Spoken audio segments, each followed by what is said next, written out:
रुद्र भाटी ने मुस्कुराते हुए कहा, बूढ़े सूर्य, तुमने अर्जुन देव के बारे में पहले सुना होगा। इस बार वो हमारे साथ गहरे समुद्र के युद्ध क्षेत्र में आएंगे। गौरव समर्थ ने सिर हिलाया और धीरे से मुस्कुराया। ब्लेड्समैन की दुनिया में कौन व्हाइट रोब्ड ब्लेड्समैन का नाम नहीं जानता है। अर्जुन देव ने शर्मिंदगी से मुस्कुराते हुए कहा, सीनियर सन से पहले मैं ब्लेड्समैन कहलाने की हिम्मत कैसे कर सकता था। जब गौरव समर्थ ने अर्जुन देव की बात सुनी तो उन्होंने हाथ हिलाया और मुस्कुरा दिया।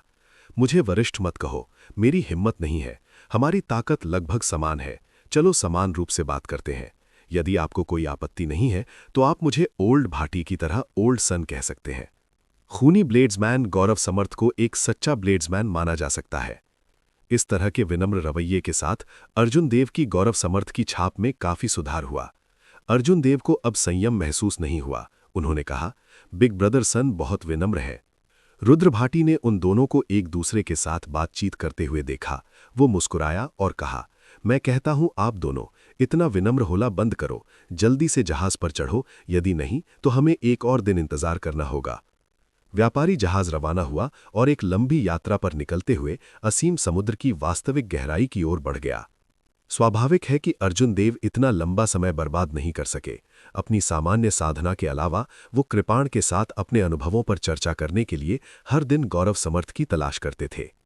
सीनियर होने के नाते गौरव समर्थ ने अर्जुन देव से कुछ नहीं छिपाया। उन्होंने अर्जुन देव के सभी सवालों के विस्तार से जवाब दिए। कुछ चीजें ऐसी थीं जिनके बारे में गौरव समर्थ निश्चित होने की हिम्मत नहीं करते थे। वे किसी निष्कर्ष पर पहुंचने से पहले अर्जुन देव के साथ उन पर चर्चा करते। जब उनके पास करने के लिए कुछ नहीं होता था तो दोनों को एक दूसरे के साथ नोटों की तुलना करने का अवसर मिलता था। इतने सीनियर के साथ अर्जुन देव को रास्ते में बहुत फायदा हुआ था। इस अवसर का उपयोग करते हुए अर्जुन देव ने 4 सीजन कृपाण तकनीक का अभ्यास करना शुरू कर दिया, जो ओमवीर भाटी ने उन्हें दी थी। उस समय प्राचीन उजाड़ टावर में ओमवीर भाटी ने जिस प्रकाश स्थान को शूट किया था वो 4 सीजन कृपाण तकनीक के लिए गुप्त मैनुअल था। 4 सीजन कृपाण तकनीक वुकुई कृपाण तकनीक की तरह थी। वे दोनों पीक अर्थ रैंक कृपाण तकनीक थे। हालांकि 4 सीजन कृपाण तकनीक ने इरादे पर ज्यादा ध्यान केंद्रित किया, न कि फॉर्म पर, इसलिए इसे समझना कहीं अधिक कठिन था। जैसे ही अर्जुन देव ने गौरव समर्थ के साथ लड़ाई की, उन्होंने लगातार अपनी 4 सीजन कृपाण तकनीक में महारत हासिल की।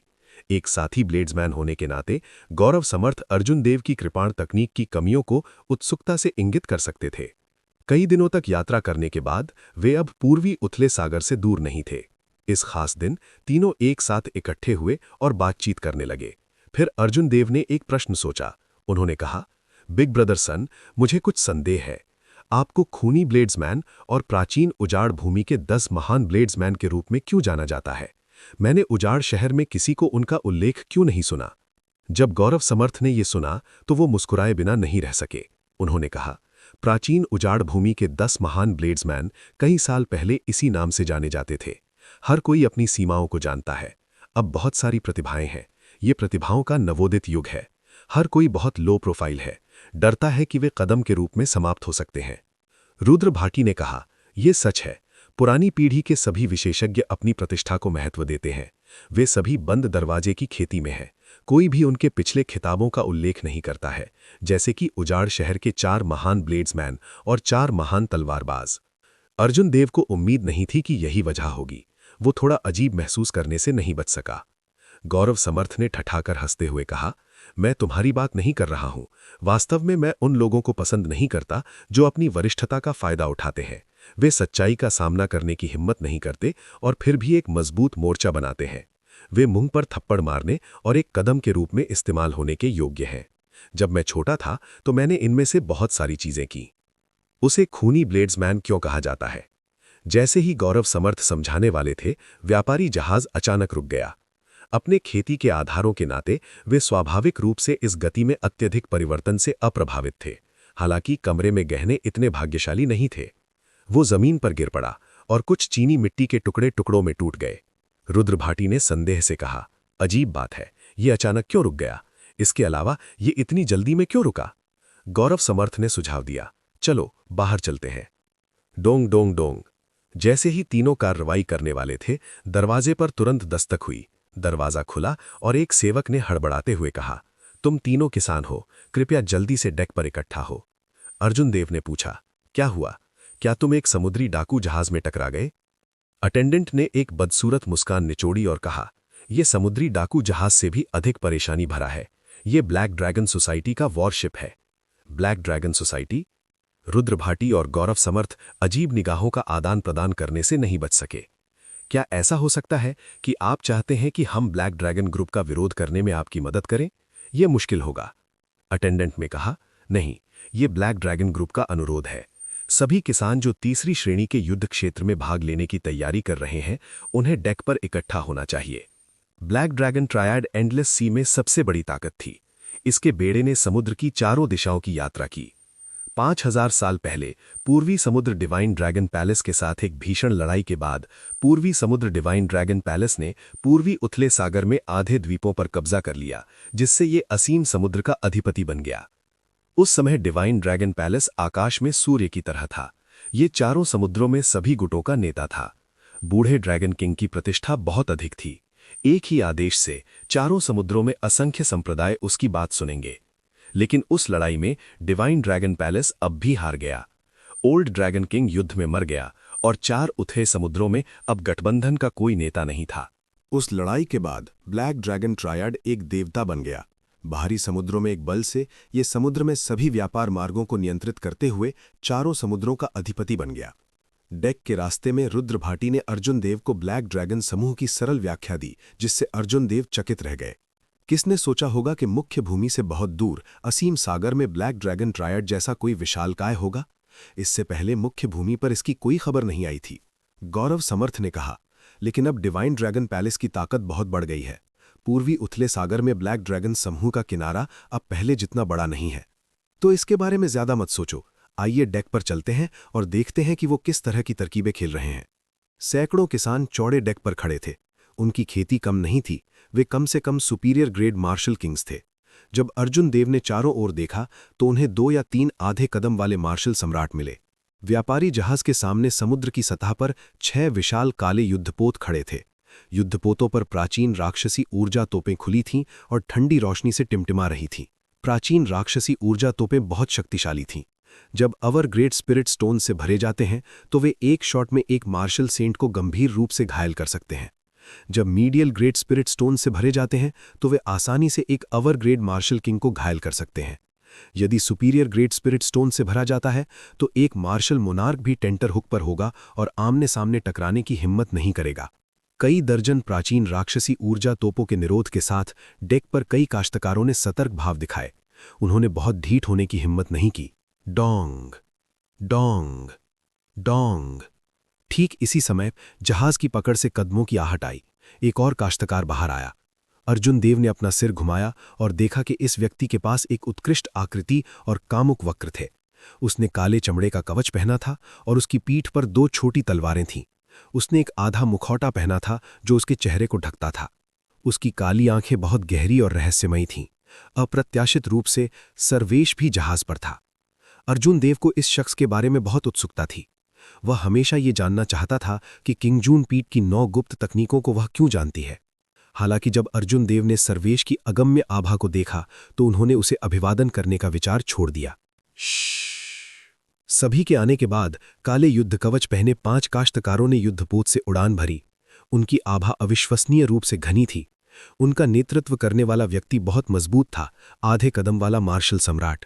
उस व्यक्ति का चेहरा सीधा था, छोटे बाल थे और उत्साही आंखें थीं। वह बहुत सक्षम लग रहा था। वह भीड़ को देखकर मंद मंद मुस्कुराया और कहा, मुझे अपना परिचय देने दो। मैं ब्लैक ड्रैगन ग्रुप की 9वीं सेना का एक महत्वहीन कप्तान हूं। मेरा नाम अनिरुद्ध है। आधे कदम वाले मार्शल सम्राटों में से एक ने कुछ अधीरता से कहा, बस सीधे बोलो, तुम हमें क्यों रोक रहे हो? बकवास काटो। सबके सामने अनिरुद्ध को टोकने के बावजूद उसे गुस्सा नहीं आया। उन्होंने आगे कहा, कोई जल्दी नहीं है, ये बड़ी बात नहीं है। क्या तुम अनुभवात्मक प्रशिक्षण के लिए तीसरी श्रेणी के युद्ध क्षेत्र में नहीं जा रहे हो? तुम ब्लैक ड्रैगन समूह के माध्यम से भी भाग ले सकते हो। इसके अलावा इनाम डिवाइन ड्रैगन पैलेस से दुगना है। जैसे ही अनिरुद्ध ने ये कहा, हंगामा भड़क गया। दुगना इनाम, ये प्रलोभन छोटा नहीं था। हालांकि कुछ लोग जो गहरे समुद्र के युद्ध क्षेत्र में गए थे, वे मन ही मन ठंडे स्वर में मुस्कुराए। उनके हाव भाव नहीं बदले। रुद्र भाटी ने धीरे से कहा, उसकी बात मत सुनो। डिवाइन ड्रैगन पैलेस तीसरी कक्षा के युद्ध क्षेत्र के मुख्य जंक्शनों को नियंत्रित करता है। ब्लैक ड्रैगन समूह केवल एक छोटे कोने को नियंत्रित करता है। इसके अलावा ये राक्षसों के लिए गतिविधि का मुख्य क्षेत्र नहीं है। इनाम कितना भी ऊंचा हो, बेकार है।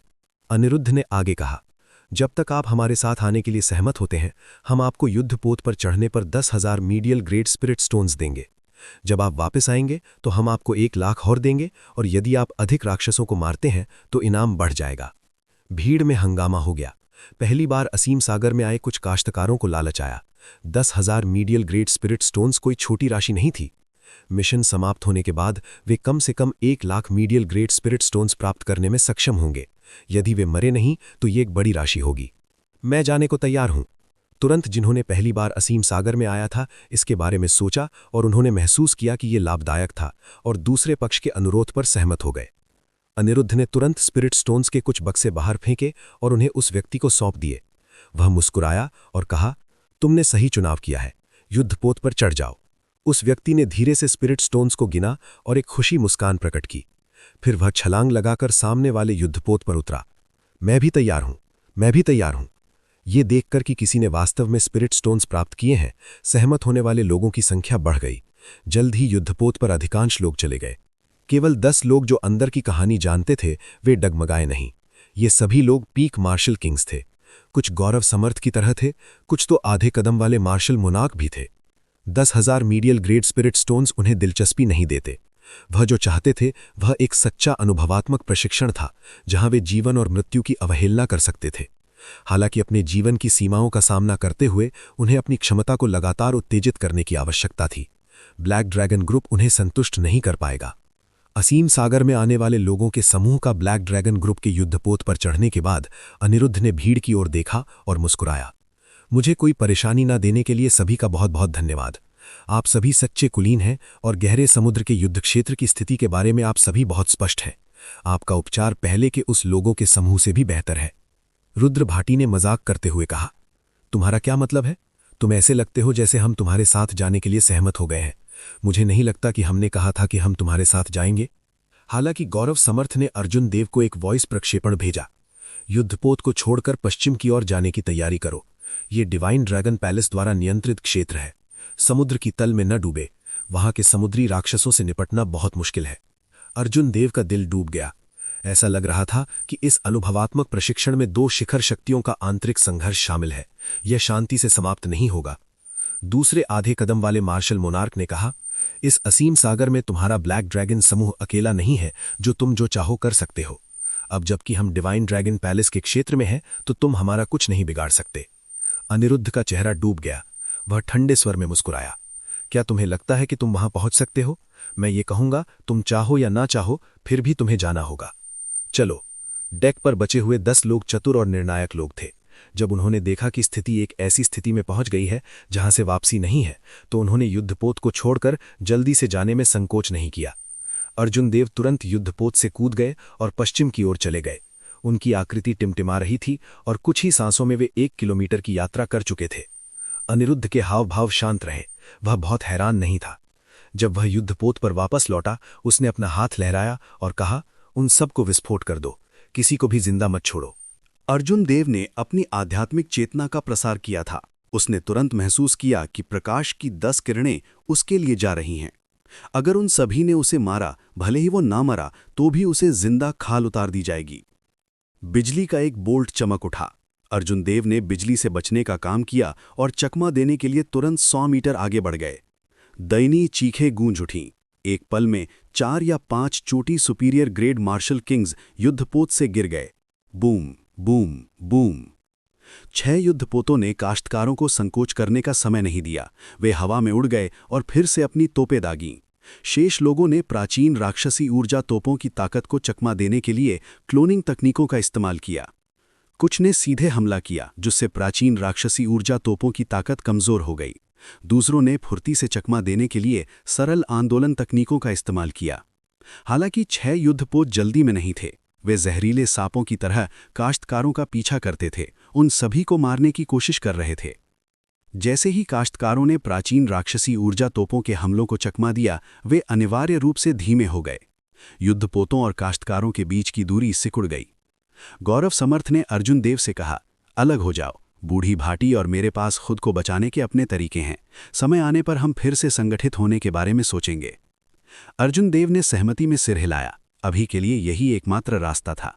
अगर वे एक साथ रहते हैं तो वे बहुत बड़े लक्ष्य होंगे। ची ची 6 युद्धपोतों में कुल 60 प्राचीन राक्षसी ऊर्जा तोपें थीं। हवा में प्रकाश की देदीप्यमान किरणें एक पल के लिए भी नहीं रुकीं। अर्जुन देव ने blue dragon cloud soaring art को उसकी सीमा तक धकेल दिया। वो उसे लगातार हवा में इस्तेमाल करता था। चाहे वो उड़ने वाले युद्धपोत हों या प्राचीन राक्षसी ऊर्जा तोपों को फायर करने वाले हों, उन सभी ने बड़ी संख्या में स्पिरिट स्टोन्स को समाप्त कर दिया। किसान निश्चित रूप से उनका अंतहीन पीछा नहीं करेंगे। जब तक वे अंत तक डटे रहेंगे, वे अपने पीछा करने वालों को हिलाने में सक्षम होंगे। हालांकि ये कहना जितना आसान था, करना उतना ही कठिन था। 10 के विषम काश्तकारों में से केवल 7 या 8 ही कड़वाहट से टिके रहे। इस समय काश्तकारों और आधे कदम वाले मार्शल सम्राटों के बीच का अंतर स्पष्ट हो गया। 3 आधे कदम वाले मार्शल मोनार्क सबसे आगे थे। जब तक वे थोड़ी देर तक डटे रहेंगे, वे तोपों की सीमा से बचने में सक्षम होंगे। जिस चीज ने अर्जुन देव को स्तब्ध कर दिया वो रुद्र भाटी थे। ये व्यक्ति अपने मजबूत शारीरिक शरीर और उसके पास मौजूद 5 या 6 रक्षात्मक गुप्त खजानों पर निर्भर था। रुद्र भाटी ने तोपों की बमबारी को पूरी तरह से नजरअंदाज कर दिया और कुछ हमलों को सहन किया। अप्रत्याशित रूप से वो सबसे आगे चलने में कामयाब हो गया। अर्जुन देव की छाती कस गई। अगर ये लोग बाहर चले जाते हैं तो बची हुई तोपें उन पर केंद्रित होंगी। स्थिति और भी गंभीर हो जाएगी। मैं इसे बाहर नहीं खींच सकता। मुझे अपने सभी तुरुप के हक्कों का उपयोग करना है, अन्यथा मुझे उनका उपयोग करने का मौका भी नहीं मिलेगा। अर्जुन देव के मन बनाने के बाद वे अब संकोच नहीं करते थे। उनकी दाईं आंख से चांदी का युद्धपोत निकला और अर्जुन देव जल्दी से चांदी के युद्धपोत की पकड़ में छिप गए। Bang bang! एक पल में प्रकाश की कुछ किरणें चांदी के युद्धपोत के शरीर से टकराईं, जिससे वो हवा में अनियंत्रित रूप से गिरने लगा। अर्जुन देव ने जल्दी से अपने पैर नीचे कर लिए और युद्धपोत की दिशा को स्थिर कर दिया। फिर वो जल्दी से पश्चिम की ओर उड़ गया। बफर के रूप में युद्धपोत के साथ अर्जुन देव को ज्यादा चिंता करने की जरूरत नहीं थी। अब उसे चकमा नहीं देना पड़ता और उसकी गति काफी बढ़ गई। हालांकि युद्धपोत में कोई रक्षात्मक संरचना नहीं थी। जल्द ही उस पर दरारें आने लगीं। अर्जुन देव ने युद्धपोत की दरारों को नजरअंदाज कर दिया और अपनी पूरी ताकत से आगे बढ़ गए। अर्जुन देव के पैरों पर ब्लड फ्लेम जूते चमक उठे। वो किसी भी समय गुप्त तकनीक का उपयोग कर सकता था। बैंग! अंत में चांदी का युद्धपोत अब नहीं टिक सका। ये प्रकाश के असंख्य कणों में बिखर गया और अर्जुन देव की दाईं आंख में वापस आ गया। अर्जुन देव घबराया नहीं। जैसे ही युद्धपोत टूटा, उसने ब्लड फ्लेम जूतों की गुप्त तकनीक को सक्रिय कर दिया। उसकी गति तुरंत मैक 4 तक पहुंच गई। अर्जुन देव बैंगनी रंग की किरण में बदल गया और पलक झपकते ही प्रकाश की किरणों को पीछे छोड़ते हुए बहुत दूर चला गया। वो अभी भी प्राचीन राक्षसी ऊर्जा तोपों की सीमा से 500 मीटर दूर था।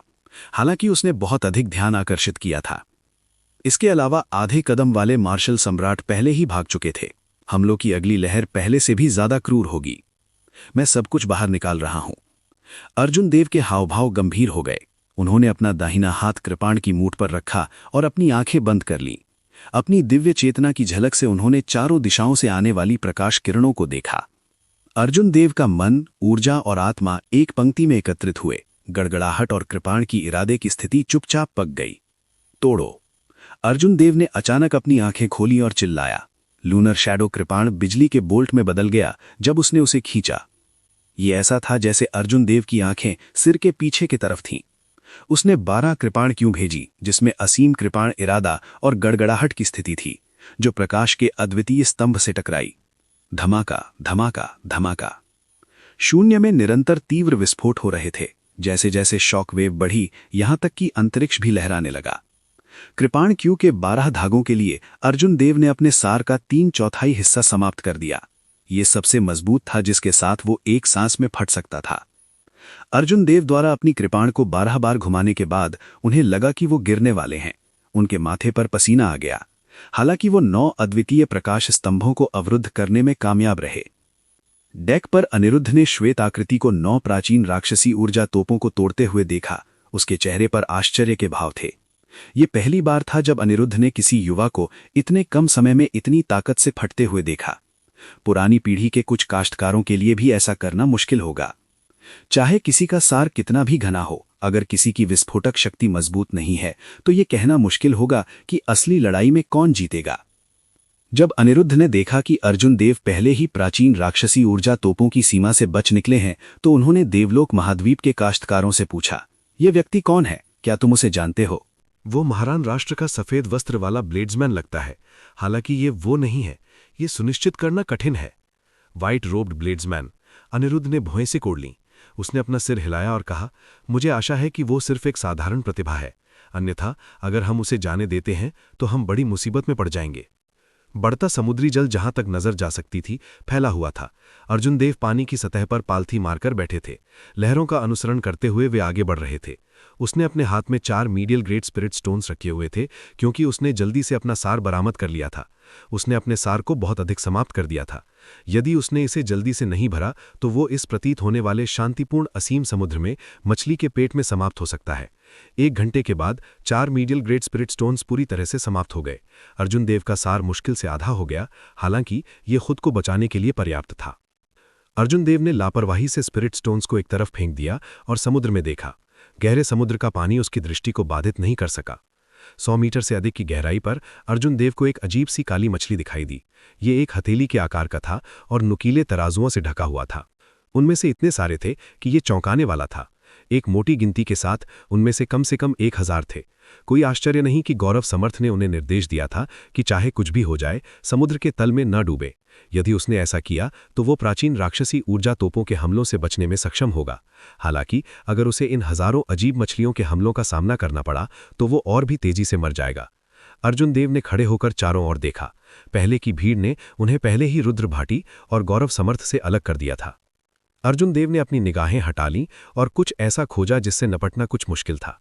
विशाल समुद्र के ऊपर दृश्य हर जगह बिल्कुल एक जैसा था। न मैटर किस दिशा से वो देखता था, ये सब एक जैसा था, अनंत समुद्री जल। आकाश में फिर से अंधेरा छा गया। वो सूर्य या संदर्भ के बिंदु के रूप में उपयोग करने के लिए कुछ नहीं देख सकता था। उसके पास अपनी दिशा निर्धारित करने का कोई तरीका नहीं था। अर्जुन देव ने एक असहाय मुस्कान प्रकट की। वो पहले ही हवा और बारिश से बच चुका था। अप्रत्याशित रूप से वो इतनी छोटी सी समस्या से स्तब्ध हो गया था। चूंकि उसे दिशा नहीं पता थी, इसलिए उसे बेतरतीब रूप से नहीं घूमना चाहिए, अन्यथा वो अधिक से अधिक गलत हो सकता है। उसे रात में तारों को देखकर अपनी दिशा निर्धारित करने में सक्षम होना चाहिए। हालांकि ये केवल कुछ घंटों की बात थी। घबराने की जरूरत नहीं थी, वो थोड़ी देर इंतजार करेगा। चूंकि करने के लिए कुछ नहीं था, इसलिए समय बर्बाद करने की कोई जरूरत नहीं थी।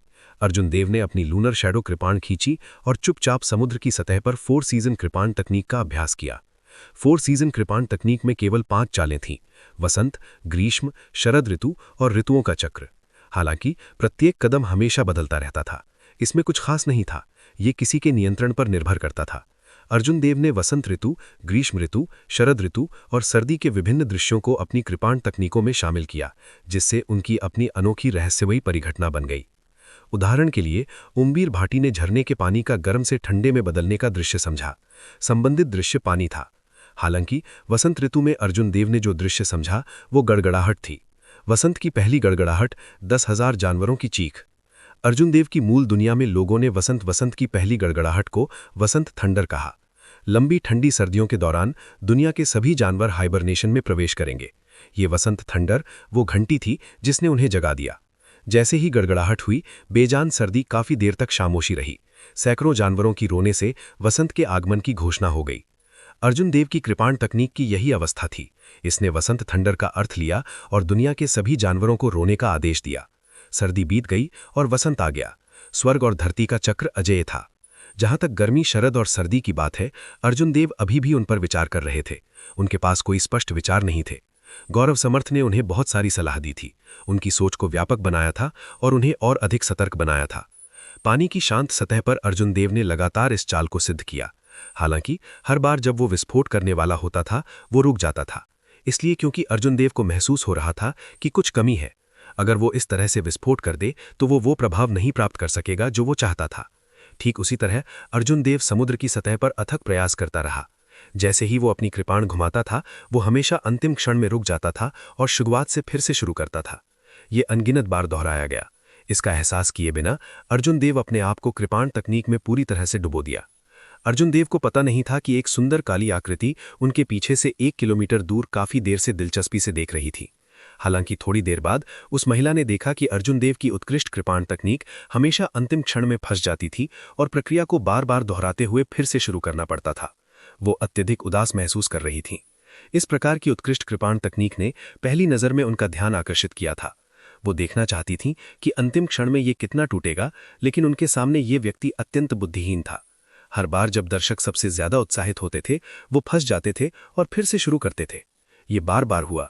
अंत में वो व्यक्ति अब अपने गुस्से को नहीं रोक सका और कहा, जिसके बारे में बात करते हैं, क्या आप थोड़ा सा विस्फोट नहीं कर सकते?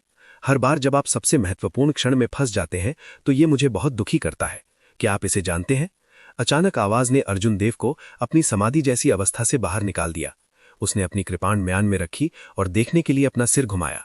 उसे पता चला कि सर्वेश किसी समय उसके पीछे आ गया था। अर्जुन देव ने फूट फूट कर मुस्कुराते हुए कहा, मैं भी फूटना चाहता हूं, हालांकि मुझे अभी भी प्रेरणा की कमी है। अगर मैं इसे बलपूर्वक करता हूं तो इस चाल में एक बहुत बड़ी कमी होगी। 4 सीजन कृपाण तकनीक नियमित मार्शल तकनीकों से बहुत अलग थी। ये इरादे पर केंद्रित थी, रूप गौण था। अगर कोई इसे बाहर निकाल देता है तो इरादा पूरा नहीं होगा। कृपाण तकनीक की शक्ति बहुत कम हो जाएगी। एक बार जब इसे ठीक कर लिया जाता है तो इसे बदलना बहुत मुश्किल होता है। बसंत, गर्मी, शरद ऋतु और सर्दी सभी एक साथ जुड़े हुए थे। यदि पहली कड़ी को अच्छी तरह से नहीं समझा गया तो ये अगले 3 लिंक को गंभीर रूप से प्रभावित करेगा।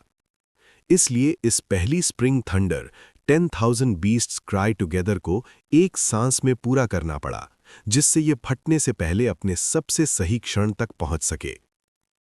नकाबपोश सर्वेश ने कहा, उस मामले में आप वास्तव में बहुत असाधारण रूप से ऊब गए हैं। जब आप जानते हैं कि प्रेरणा नहीं आई है तो आप अभी भी यहां मूर्ख की तरह क्यों खड़े हैं? आप डिवाइन ड्रैगन पैलेस के लोगों से मिलने के लिए जल्दी क्यों नहीं कर रहे हैं? अर्जुन देव ने कंधे उचकाए और कहा, मैं खो गया हूं और अपना रास्ता नहीं खोज पा रहा हूं। मैं केवल तब तक इंतजार कर सकता हूं जब तक कि अंधेरा न हो जाए। अपना कदम उठाने से पहले मेरे पास करने के लिए बेहतर कुछ नहीं है। सर्वेश ने सिर हिलाया और कहा, मैं वास्तव में नहीं जानता कि आप क्या सोच रहे हैं। ये सोचना कि आपने असीम समुद्र में आने से पहले ऐसी तैयारी भी नहीं की थी। रात में लहरें बहुत तेज होती हैं। मेरे साथ आओ, मेरे पास एक ट्रैकिंग टूल है। ये कुछ हद तक आश्चर्यजनक था। उसे उम्मीद नहीं थी कि सर्वेश से बात करना इतना आसान होगा। अर्जुन देव ने उनका शुक्रिया अदा किया। अर्जुन देव उसके पीछे पीछे शांत समुद्र की ओर पश्चिम की ओर बढ़ रहे थे।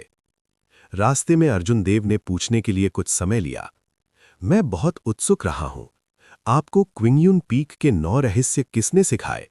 वे स्वर्गीय कृपाण मंडप के क्विंगयुन पीक के रहस्य है। जब सर्वेश ने यह सुना तो वो एक पल के लिए रुक गई। फिर उसने कहा, मेरे दत्तक पिता ने मुझे सिखाया। हालांकि उन्होंने ये नहीं कहा कि वे क्विंगयुन पीक के 9 रहस्य थे। ये पहली बार है जब मैंने सुना है कि आप उनका उल्लेख करते हैं। अर्जुन देव ने एक ऐसी संभावना के बारे में सोचा जिसका उन्होंने पहले अनुमान लगाया था। उन्होंने पूछना जारी रखा, क्या आपके दत्तक पिता को लेंग त्यांहे कहा जाता है? सर्वेश रुकबरी और उसने अपना सिर पीछे कर लिया। उसकी आंखें संदेह से भर गईं जब उसने पूछा, तुम्हें कैसे पता? वास्तव में अर्जुन देव ने सही अनुमान लगाया। पवेलियन मास्टर के गुट के अलावा अन्य चोटियों से कोई भी क्विंगयुन पीक के 9 रहस्यों को नहीं सीख सकता था। इसके अलावा अधिकतर लोगों को अपने हृदय राक्षसों की शपथ लेनी होगी कि वे गुप्त तकनीक न फैलाएं। केवल लेंग त्यांहे जैसे लोगों को ऐसे नियमों का पालन करने की आवश्यकता नहीं थी। अर्जुन देव ने कुछ उत्साह से पूछा, अब आपके दत्तक पिता कहाँ हैं? वो अंत में दिव्य हथियार सौंप सकता है। कोई बात नहीं, वो चीज एक छिपा हुआ खतरा था। एक बार जब ये उजागर हो गया, भले ही उसके पास 9 जीवन हो तो ये पर्याप्त नहीं होगा। सर्वेश की निगाहें सावधान हो गईं। उसने पूछा, तुम क्या करने की कोशिश कर रहे हो? मैं ठीक हूं, मैं बस पूछ रहा था, क्या तुम मुझे बता सकते हो? मैं उनसे सलाह लेना चाहता हूं। आखिरकार मैं स्वर्गीय कृपाण मंडप से हूं। अर्जुन देव सच बताना चाहते थे। हालांकि जब उन्होंने इसके बारे में सोचा तो दिव्य हथियार बहुत महत्वपूर्ण था। वो इसे इतनी आसानी से प्रकट नहीं कर सकता था, इसलिए वो केवल एक बहाना बना सकता था। सर्वेश ने ठंडे स्वर में कहा, तुम हिमिंग और हिविंग कर रहे हो। एक नजर से मुझे पता है कि तुम झूठ बोल रहे हो। अगर मैं तुम्हें बताऊं तो अजीब होगा। अर्जुन देव मुस्कुराए और उसने इससे इनकार नहीं किया। इस मामले में जल्दबाजी नहीं की जा सकती थी। आखिरकार उसे कुछ सुराग मिल गए। उसे बस सर्वेश को पकड़ना था। वो अंत में लेंग त्यान हे को ढूंढ लेगा। वे दोनों आगे बढ़ते रहे। अर्जुन देव को मुखौटा पहने लड़की में बहुत दिलचस्पी थी। रास्ते में उसने बात करने के लिए कुछ खोजने की कोशिश की। उसने पाया कि सर्वेश उसकी कल्पना से अलग था। वो उतनी ठंडी नहीं थी जितनी वो दिखती थी। यद्यपि वो अर्जुन देव से सावधान थी, लेकिन वो उसके खिलाफ बहुत सतर्क नहीं थी। जिसके बारे में बात करते हैं, आप मास्क क्यों पहन रहे हैं? आप अपना असली चेहरा दिखाने की हिम्मत क्यों नहीं करते हैं? अर्जुन देव ने एक और सवाल पूछा जिसमें उनकी दिलचस्पी थी। सर्वेश ने उदासीनता से कहा, मेरे दत्तक पिता ने मुझे ये पहनाया। उन्होंने कहा कि जब मैं लड़ता हूं तो मैं अपनी हाव भाव को नियंत्रित नहीं कर पाता। मेरे प्रतिद्वंद्वी के लिए मुझमें से देखना आसान है। अर्जुन देव को यह अजीब लगा। उन्होंने कहा, उस स्थिति में यदि आप जीवन भर अपनी अभिव्यक्ति को नियंत्रित नहीं कर सकते हैं तो क्या आपको ये मास्क हमेशा के लिए नहीं पहनना पड़ेगा? सर्वेश ने ठंडे स्वर में कहा, क्या तू मुझे कोस रहे हो? अर्जुन देव मुस्कुराए और उसने इससे इनकार नहीं किया। ये कैसे हो सकता है? मैं बस इसे लापरवाही से कह रहा था। इसे ज्यादा मत सोचो। मुझे आशा है कि अब आप अपना मास्क उतार सकते हैं। इस तरह मैं आपका असली चेहरा देख सकता हूं। जब सर्वेश ने यह सुना तो उसने कहा, मैं करूंगी। इस अनुभवीय प्रशिक्षण का पहला उद्देश्य मेरा मास्क उतारना है। दूसरा उद्देश्य क्या है? एक और कदम और फिर मैं तुम्हें हरा दूंगी। मैं कभी भी एक ही पीढ़ी के किसी व्यक्ति से नहीं हारी हूं। बेहतर होगा कि तुम युद्ध के मैदान में न मरो। अर्जुन देव अवाक रह गया। जिसके बारे में बात करते हैं, आप मुझे अब आगे बढ़ने में मदद कर रहे हैं। क्या ऐसा हो सकता है कि आपको भी डर हो कि मेरे साथ कुछ हो सकता है? समय आने पर आपकी शक्ति बहुत बढ़ जाएगी, लेकिन आपको मट्ठा नहीं मिलेगा, है ना? सर्वेश ने सिर हिलाया और मुस्कुराया। आप बिल्कुल सही कह रहे हैं, लेकिन मट्ठे को मट्ठा बनना होगा। मैं तलवार से प्रशिक्षण लेता हूं, कृपाण से नहीं। अर्जुन देव तुरंत उदास हो गए। कोई आश्चर्य नहीं, सर्वेश इतना दयालु था। ये पता चला कि उसका ऐसा मकसद था। उस स्थिति में मैं अभी भी तुम्हें श्राप दूंगा कि तुम जीवन भर इस मास्क को कभी नहीं उतार पाओगे। पानी से एक विशाल नीला ड्रैगन सिर निकला। ड्रैगन का सिर धातु से बना था और गीला नहीं हुआ था। कां कां की आवाज के साथ अजगर ने अपना मुंह खोला। बैंगनी वस्त्र पहने दो अधेड़ उम्र के आदमी अजगर के मुंह से बाहर निकल आए। उनके बैंगनी वस्त्रों पर सोने की कढ़ाई की गई थी और उनकी पीठ पर एक नीला अजगर खींचा गया था। क्या आप यहाँ युद्ध के मैदान के तीसरे ग्रेट ट्रायल में भाग लेने के लिए आए हैं? आपको बस हाँ या ना में जवाब देने की जरूरत है, दाईं ओर के व्यक्ति ने जल्दी से कहा। दाईं ओर का व्यक्ति बहुत जल्दी बोला। जब उसने अर्जुन देव को सिर हिलाते देखा तो उसने कहा, ठीक है, फिर ऊपर आओ, हम डिवाइन ड्रैगन पैलेस से हैं। अर्जुन देव को कोई जल्दी नहीं थी। इसके बजाय उन्होंने पूछा, आपके पास क्या सबूत है? जब दाहिनी ओर के व्यक्ति ने यह सुना तो वो मदद नहीं कर सका, लेकिन भौएं चढ़ा दी। उन्होंने अधीरता से कहा, आप सिर्फ एक मीडियल ग्रेड मार्शल किंग हैं। आप इतनी बकवास क्यों बोल रहे हैं? मैंने तुमसे अंदर आने के लिए कहा था, इसलिए बस अंदर आ जाओ। पहले बोलने वाले ने कोई समय बर्बाद नहीं किया। उन्होंने एक पदक निकाला और कहा, यह डिवाइन ड्रैगन पैलेस के बाहरी संप्रदाय के बुजुर्ग का पदक है। ये असली सौदा है। जल्दी करो, ये अभी भी बाहरी समुद्र है। ये ब्लैक ड्रैगन समूह के नियंत्रण में है। हम यहाँ ज्यादा देर तक नहीं रह सकते। अर्जुन देव ने स्पष्ट रूप से देखने के बाद वो अब संकोच नहीं करते थे। वो दोनों के पीछे पीछे अजगर के मुंह में चला गया। अजगर का मुंह बंद हो गया और जल्दी से समुद्र के तल में डूब गया। फिर ये आगे तैर गया। जैसे ही दोनों अजगर के शरीर में गए, अर्जुन देव ने पाया कि ये एक छोटा सा भूमिगत महल था। ऊपर नाइट इल्यूमिनेशन स्टोन्स थे, इसलिए अंधेरा नहीं था। जब वे मुख्य हॉल में पहुंचे तो वहां पहले से ही 10 लोग थे। अर्जुन देव ने एक नज़र डाली। वे सभी उसके जैसे ही युद्ध के मैदान के तीसरे ग्रेट ट्रायल में जाने वाले किसान थे। हालांकि उन्होंने रुद्र भाटी या गौरव समर्थ को नहीं देखा। जगह का माहौल काफी भारी था। अर्जुन देव ने एक कोना पाया और आराम करने के लिए अपनी आंखें बंद कर लीं। 2 डिवाइन ड्रैगन पैलेस बाहरी संप्रदाय के बुजुर्गों द्वारा अर्जुन देव को इस स्थान पर ले जाने के बाद वे नहीं रुके। वे उत्सुकता से आगे बढ़े। मैंने सुना है कि तीसरी कक्षा के परीक्षण में भाग लेने आए 70% किसानों को ब्लैक ड्रैगन समूह द्वारा रोक दिया गया। शेष 30% में से 10% मारे गए। केवल 20% ही भागने में सफल रहे। तीसरी कक्षा के परीक्षण में भाग लेने वाले केवल 20% किसानों के साथ ये युद्ध क्षेत्र सामान्य से कहीं अधिक कठिन होगा। बचने की संभावना बहुत कम होगी। ऐसा लगता है कि ब्लैक ड्रैगन समूह इस बार एक बड़ा कदम उठाने जा रहा है। हाल ही में डिवाइन ड्रैगन पैलेस बहुत तेजी से बढ़ रहा है। केवल 20% किसानों के साथ उनके लिए तीसरी कक्षा के युद्ध क्षेत्र में राक्षसों को खत्म करना मुश्किल होगा। हम बुरे समय पर आए थे। अप्रत्याशित रूप से हम ब्लैक ड्रैगन समूह और डिवाइन ड्रैगन पैलेस के बीच आंतरिक संघर्ष में भाग गए। मुझे आश्चर्य है कि क्या ये हमारे लिए आशीर्वाद है या आपदा। वो चाहे वो आशीर्वाद हो या आपदा, ये इस बात पर निर्भर करता है कि आप इसे कैसे देखते हैं। एक गहन युद्ध क्षेत्र परीक्षण के सही अर्थ को अनुरूप है। अगर ये घर खेलने जैसा है तो इसका क्या मतलब है? जैसे ही ब्लू ड्रैगन तैरता है, हॉल में कुछ लोग आहें भरते हैं, कुछ उत्साहित हो जाते हैं और कुछ शांत रहते हैं। हर कोई अलग था। अर्जुन देव ने महसूस किया कि ये ब्लू ड्रैगन युद्धपोत 3-4 बार ऊपर नीचे तैरता रहता है और 5-6 लोगों को उठाता है। इसके बाद ये लंबे समय तक तैरता रहा, इससे पहले कि वो अंत में पानी के माध्यम से टूट गया और बादलों को चीरते हुए आकाश में उड़ गया। पूरी रात उड़ने के बाद अर्जुन देव इलियास से एक छोटे से द्वीप पर उतरे। हम आ गए हैं, नीचे आओ।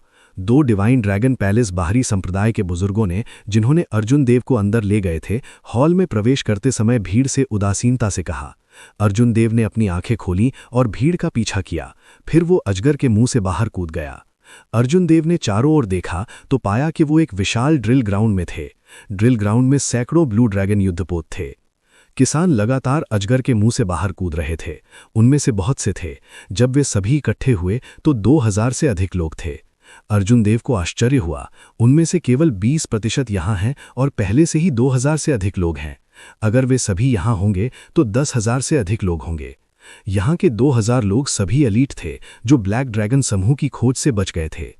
वे सभी एलीट थे। इन किसानों में सबसे कमजोर एक peak superior grade martial king था।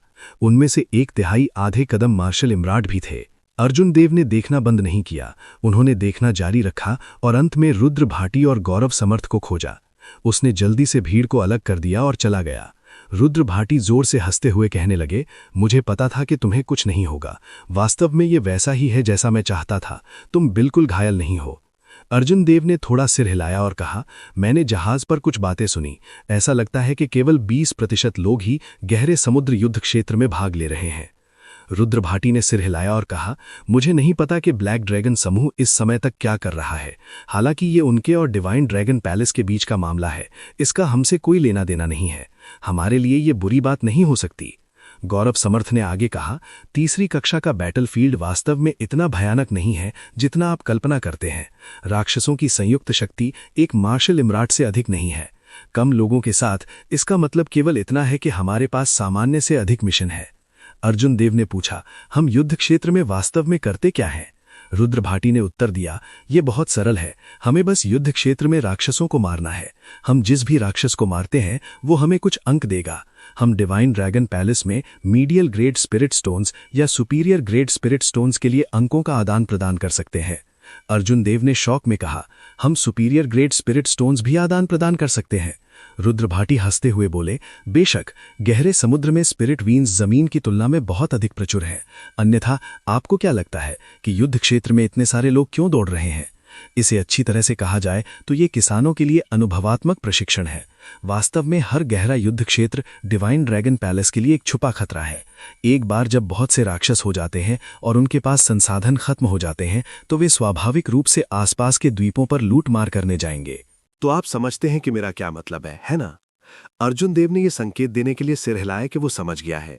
सीधे शब्दों में कहें तो डीप सी बैटलफील्ड का अनुभवात्मक प्रशिक्षण इसीलिए था क्योंकि डिवाइन ड्रैगन पैलेस में पर्याप्त जनशक्ति नहीं थी और लोगों को मदद के लिए काम पर रखने के लिए स्पिरिट स्टोन्स खर्च करना पड़ता था। किसान अनुभवात्मक प्रशिक्षण में भाग ले सकते हैं और अपने युद्ध के अनुभव को बढ़ा सकते हैं। साथ ही वे स्पिरिट स्टोन्स प्राप्त कर सकते थे। ये एक पत्थर से 2 पक्षियों को मार रहा था। कोई आश्चर्य नहीं कि इतने सारे लोग आए। एल्डर जयवर्धन, हर कोई यहाँ है। ये शिष्य हेड काउंट लेने गया, केवल 2300 लोग हैं। बाकी को ब्लैक ड्रैगन ग्रुप ने छीन लिया है। बैंगनी वस्त्र पहने एक अधेड़ उम्र के व्यक्ति ने ड्रिल ग्राउंड के ऊंचे मंच पर एक बूढ़े व्यक्ति को सम्मानपूर्वक सूचना दी। इस बूढ़े का नाम जयवर्धन था। वो एक मार्शल सम्राट थे और डिवाइन ड्रैगन पैलेस के आंतरिक संप्रदाय के बुजुर्गों में से एक थे। वो इस तीसरी कक्षा के युद्ध क्षेत्र के प्रभारी व्यक्ति भी थे। जयवर्धन बुदबुदाया, ब्लैक ड्रैगन ग्रुप के मामलों की चिंता मत करो। उच्च अधिकारी स्वाभाविक रूप से किसी को प्रतिवाद पर चर्चा करने के लिए भेजेंगे। 2000 अभिजात वर्ग मुश्किल से पर्याप्त होना चाहिए। उन्हें इकट्ठा करो और चल दो। हम आज्ञा पालन करते हैं। बैंगनी वस्त्र पहने आदमी ने आदेश प्राप्त किया और चला गया। उन्होंने तुरंत निर्देश दिए और बाहरी संप्रदाय के बुजुर्ग तुरंत काम पर लग गए। उन्होंने अर्जुन देव और अन्य लोगों को इकट्ठा किया। क्या है? क्या है? युद्ध क्षेत्र में लंबवत रूप से पंक्तिबद्ध किए गए अज्योर ड्रैगन युद्धपोतों को बीच में विभाजित किया गया और फिर एक साथ जड़ दिया गया। जल्द ही अर्जुन देव को आश्चर्य हुआ। उन्होंने एक विशाल आयताकार मंच का निर्माण किया। सैकड़ों ड्रैगन के सिर मंच के किनारों पर पंक्तिबद्ध थे। रुद्र भाटी ने अर्जुन देव के कंधे पर हाथ फेरते हुए कहा, इतना हैरान मत होइए, ये सिर्फ डिवाइन ड्रैगन पैलेस के डिवाइन ड्रैगन युद्धपोत हैं। जब आप युद्ध क्षेत्र में पहुंचेंगे तो आप बड़े लोगों को देख पाएंगे। जारी रखें। जब 2000 लोग युद्धपोत पर छलांग लगाते थे तो विशाल गोलाकार मंच तुरंत ऊपर उठ गया और चुपचाप हवा में तैरने लगा। ची ची। युद्धपोत के पीछे 15 ड्रैगन के सिरों ने एक बड़ा झटका दिया। डिवाइन ड्रैगन युद्धपोत तुरंत आगे बढ़ गया। ये 2000 लोगों को लेकर मैक 4 पर चला गया। आसपास के दृश्य तेजी से चमकने लगे। 50 किलोमीटर से अधिक की उड़ान भरने के बाद उनके ऊपर का आकाश अचानक धूसर हो गया। काले बादल छा गए। वे जितने आगे बढ़ते गए बादलों का रंग उतना ही गहरा होता गया। अंत में ये पूरी तरह से काला था, सूर्य की रोशनी को पूरी तरह से अवरुद्ध कर रहा था। जब समूह ने नीचे देखा तो नीरा समुद्री जल लाल हो गया था। खून की हल्की गंध काफी देर तक हवा में बनी रही। समुद्र के पानी की गंध के साथ रक्त की गंध मिश्रित थी। ये अत्यंत असहनीय था। अर्जुन देव ने थोड़ा भौहें चढ़ाईं। खून की असहनीय गंध के अलावा वो हवा में भी स्पष्ट रूप से नाराजगी महसूस कर सकता था। मृतकों की नाराजगी ने व्यक्ति को असहज महसूस कराया। इसने किसी के दिमाग पर हल्का दबाव डाल दिया। गौरव समर्थ, जो इतने समय तक चुप थे, अचानक पूछा, अर्जुन देव, आपने उस मानसिक दबाव को भी महसूस किया, है ना?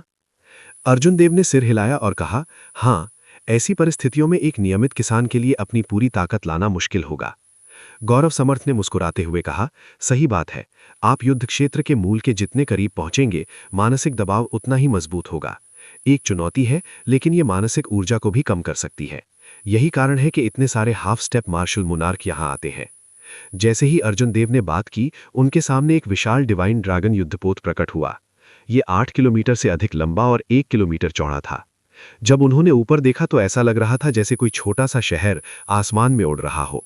कोई आश्चर्य नहीं कि रुद्र भाटी ने कहा कि उनके नीचे युद्धपोत पर बहुत आश्चर्यचकित होने की जरूरत नहीं है। उनके सामने विशाल युद्धपोत की तुलना में ये एक बच्चे की तुलना एक वयस्क से करने जैसा था। वे पूरी तरह से अलग स्तरों पर थे। बैंगनी वस्त्र पहने आकृतियां विशाल युद्धपोत से पूरे शरीर पर हत्या के इरादे से उड़ गईं। बैंग। अर्जुन देव के नेतृत्व में युद्धपोत विशाल युद्धपोत के साथ खड़ा हो गया। हर व्यक्ति विशाल युद्धपोत की ओर चला गया, जैसे कि वो समतल जमीन हो। युद्धपोत पर उत्कृष्ट तंबू लगाए गए थे और हर 100 मीटर पर कुछ मैजिक एनर्जी तोपें देखी जा सकती थीं। जयवर्धन ने डिवाइन ड्रैगन पैलेस के लोगों को भीड़ के सामने लेकर युद्ध क्षेत्र की स्थिति से अवगत कराया। ये रुद्र भाटी की बात से बहुत अलग नहीं था। इतना कहने के बाद कोई आया और सभी को जेड कार्ड दिया। जेड कार्ड के सामने एक सियान फ्लड ड्रैगन के साथ उत्कीर्ण था। वो ड्रैगन गॉड पैलेस का प्रतीक था। इसके पीछे सैकड़ों क्षैतिज और ऊर्ध्वाधर रेखाएं थीं जो छोटे ग्रिड बनाती थीं। यदि कोई ध्यान से गिने तो उनमें से 10,000 से कम नहीं थीं। हर बार जब आप किसी दानव निवासी को मारते हैं तो आपके ग्रिड में एक काला बिंदु दिखाई देगा। प्रत्येक काला बिंदु 1 अंक है। इस जेड टोकन के साथ आप जो चाहें उसका आदान प्रदान करने के लिए शिविर में जा सकते हैं। जिस व्यक्ति ने अर्जुन देव को जेड प्लेट दी थी उसने सब कुछ विस्तार से समझाया। जेड टोकन वितरित करने के बाद कुछ योद्धाओं ने तुरंत जगह छोड़ दी और आकाश के सबसे अंधेरे हिस्से की ओर उड़ गए। अर्जुन देव कुछ हैरान महसूस कर रहे थे। उन्होंने कहा, अगर अनुभवात्मक प्रशिक्षण इस तरह से शुरू होता है तो क्या कोई नियम और कानून नहीं है? रुद्र भाटी ने मुस्कुराते हुए कहा, ऐसा नहीं है कि डिवाइन ड्रैगन पैलेस नियम और कानूनों के बारे में बात नहीं करना चाहता। ये इसीलिए है कि राक्षसों के पास कोई नियम और कानून नहीं है। इस युद्ध क्षेत्र में आपको केवल उन राक्षसों को मारना है जिन्हें आप देखते हैं। मैं पहले अपनी छुट्टी ले लूंगा, आप दोनों पहले अपनी छुट्टी लेंगे। गौरव समर्थ ने अर्जुन देव और रुद्र भाटी को मुट्ठी से बांधा मारते हुए कहा, फिर असीम लाल समुद्र में छलांग लगा दी। अर्जुन देव को यह अजीब लगा। उन्होंने पूछा, बिग ब्रदर सन हमारे साथ नहीं आ रहे हैं? रुद्र भाटी ने समझाया, इस बार वो युद्ध क्षेत्र के मूल में जा रहे हैं। वे तब तक बाहर नहीं आएंगे जब तक वे मार्शल सम्राट के माध्यम से नहीं टूट जाते। उनका गंतव्य हमसे अलग है। जैसे ही अर्जुन देव ने गौरव समर्थ को जाते हुए देखा, वे मदद करने से नहीं बच सके और गंभीर महसूस करने लगे। अगर वे बाहर नहीं आए तो इसका मतलब है कि वे मरने के लिए तैयार थे। यदि वे सफल नहीं हुए तो वे एक धार्मिक कारण के लिए मरेंगे। यद्यपि अर्जुन देव ने एक महान प्रतिष्ठा प्राप्त की, लेकिन जब तक एक मार्शल सम्राट प्रकट नहीं हुआ तब तक वे कुछ नहीं थे। हालांकि अगर कोई मार्शल सम्राट प्रकट हुआ तो वे कुछ नहीं होंगे। अर्जुन देव एक स्वाभिमानी व्यक्ति थे। स्वाभाविक रूप से वो जीवन भर मार्शल मोनार्क के नीचे फंसने को तैयार नहीं था। इसके लिए वो अपनी जान जोखिम में डालने से नहीं हिचकेंगे। अर्जुन देव ने अपनी निगाहें हटा ली और रुद्र भाटी की ओर देखा। उन्होंने कहा, आपकी मंजिल मुझसे अलग होनी चाहिए, है ना? रुद्र भाटी ने सिर हिलाया और मुस्कुराया। पहले मैं केवल कुछ ही बार परिधि के चारों ओर जाता था, इस बार मैं आंतरिक क्षेत्र में जा रहा हूं।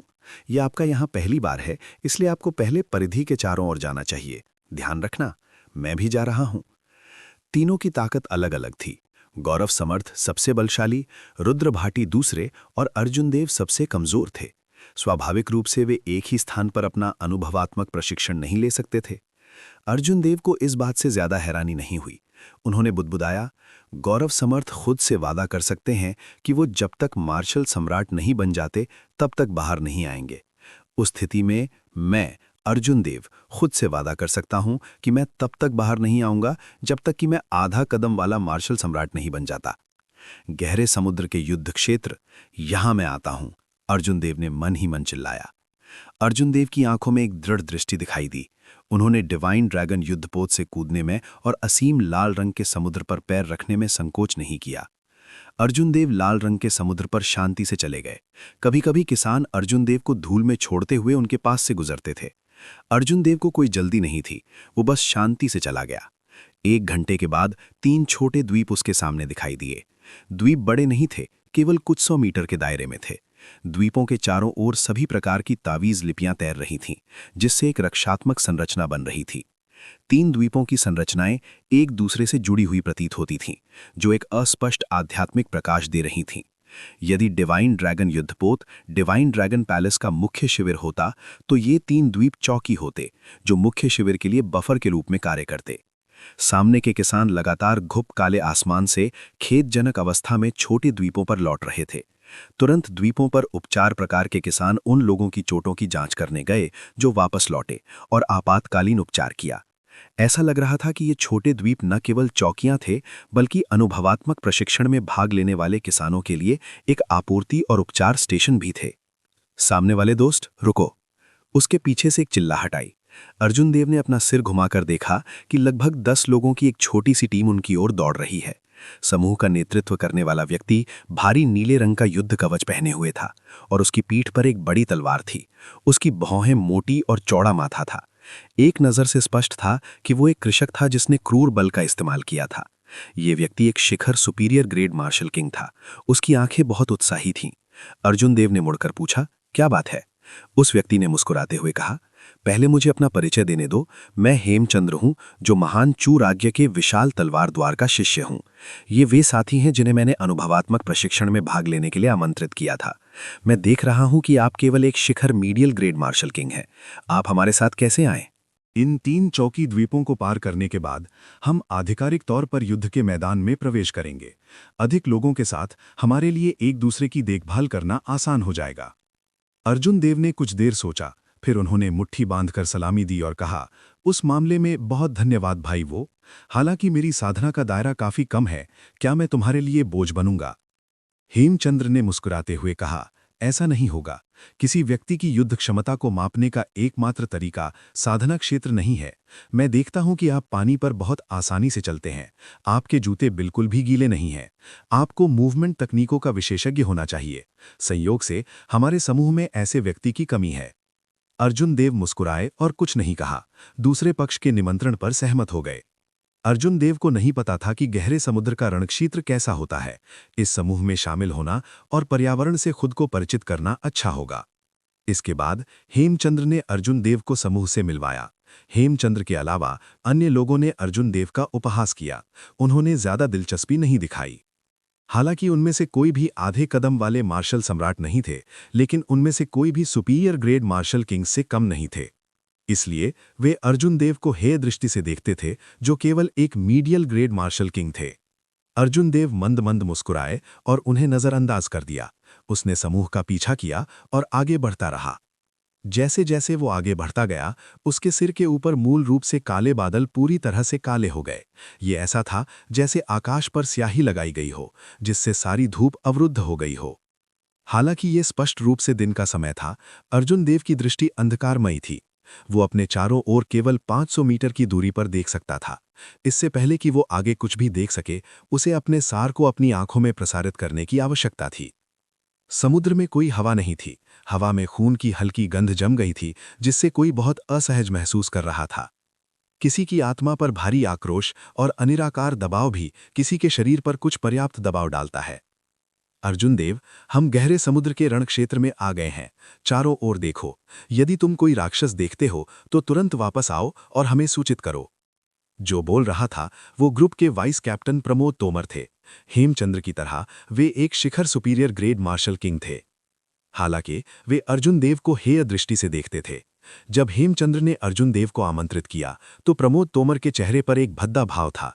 हालांकि क्योंकि दूसरा पक्ष कप्तान था, प्रमोद तोमर इसे जोर से नहीं कह सकता था, वो केवल इसे सहन कर सकता था। अर्जुन देव मन ही मन दुखी थे। प्रमोद तोमर का लहजा बहुत रौबदार था। हालांकि उन्होंने कुछ नहीं कहा। उसने जमीन से धक्का दिया और इस जगह को छोड़ दिया। 15 मिनट के बाद अर्जुन देव वापस दौड़े। उन्होंने शांति से कहा, दक्षिण पूर्व में लगभग 3 किलोमीटर की दूरी पर 10 मध्यम श्रेणी के रक्त दानव हैं। उत्तर में 5 किलोमीटर की दूरी पर 6 या 7 घोस्ट रेस कल्टीवेटर हैं। पूर्व में 6 किलोमीटर की दूरी पर दर्जनों उच्च रैंक वाले शैडो डेमन्स हैं। अन्य कल्टीवेटर अन्य दिशाओं के सबसे करीब राक्षसों में लड़ रहे हैं। आने से पहले अर्जुन देव ने कुछ किताबें पढ़ी थीं और राक्षसों की 18 जातियों की बुनियादी समझ हासिल की थी। इसलिए वो गहरे समुद्र के रणक्षेत्र में सभी राक्षसों का नाम ले सकता था। हेमचंद्र ने मुस्कुराते हुए कहा, भाई, अर्जुन की मूवमेंट तकनीक वास्तव में शक्तिशाली है। बहुत लोग ऐसा नहीं कर सकते। इसने हमें बहुत परेशानी से बचाया है। प्रमोद तोमर ने ठंडे स्वर में मुस्कुराते हुए कहा, तो क्या हुआ? अगर आपकी मूवमेंट तकनीक शक्तिशाली है तो क्या ये युद्ध में कोई मदद कर सकती है? अर्जुन देव ने प्रमोद तोमर से बहस करने की जहमत नहीं उठाई। वो मुस्कुराया और कहा, भाई पिंग सही कह रहे हैं। मैं समय आने पर बस देखूंगा। मैं तुम्हें कोई परेशानी नहीं दूंगा। प्रमोद तोमर ने मुस्कुराते हुए कहा, ये अच्छा है कि आप जानते हैं। हेमचंद्र, मुझे बताओ, हमें तीनों में से किस दिशा में जाना चाहिए? हेमचंद्र ने कुछ देर विश्लेषण किया और कहा, घोस्ट रेस से निपटना मुश्किल है। चलो उत्तर की ओर नहीं चलते हैं। शैडो डेमन्स कमजोर हैं। यदि उनमें से बहुत अधिक हैं तो ये समस्यात्मक होगा। चलो दक्षिण पूर्व की ओर चलते हैं। 10 मध्यम ऑर्डर के रक्त दानव हैं। कुछ प्रयासों के भीतर हमें उनसे सुरक्षित रूप से निपटने के काबिल होना चाहिए। मुझे भी ऐसा ही लगता है। वे सिर्फ मध्यम ऑर्डर के रक्त दानव हैं। वे इतने शक्तिशाली नहीं हैं। प्रमोद तोमर ने सिर हिलाया। अर्जुन देव ने इससे पहले दानव युद्ध क्षेत्र में मध्यम श्रेणी के रक्त दानवों से मिले थे। वे एक सुपीरियर ग्रेड मार्शल किंग के रूप में मजबूत थे। हालांकि गहरे समुद्र के रणक्षेत्र में सभी की मानसिक ऊर्जा को दबा दिया गया था। वे अपनी ताकत का केवल 90% ही बाहर निकाल सकते थे। जहां तक स्थानीय लड़ाइयों का सवाल है, रक्त दानव बिल्कुल भी प्रभावित नहीं होंगे। स्थिति को देखते हुए उन्हें रक्त दानवों से निपटते समय सावधान रहना पड़ा, अन्यथा वे बुरी तरह विफल हो सकते हैं।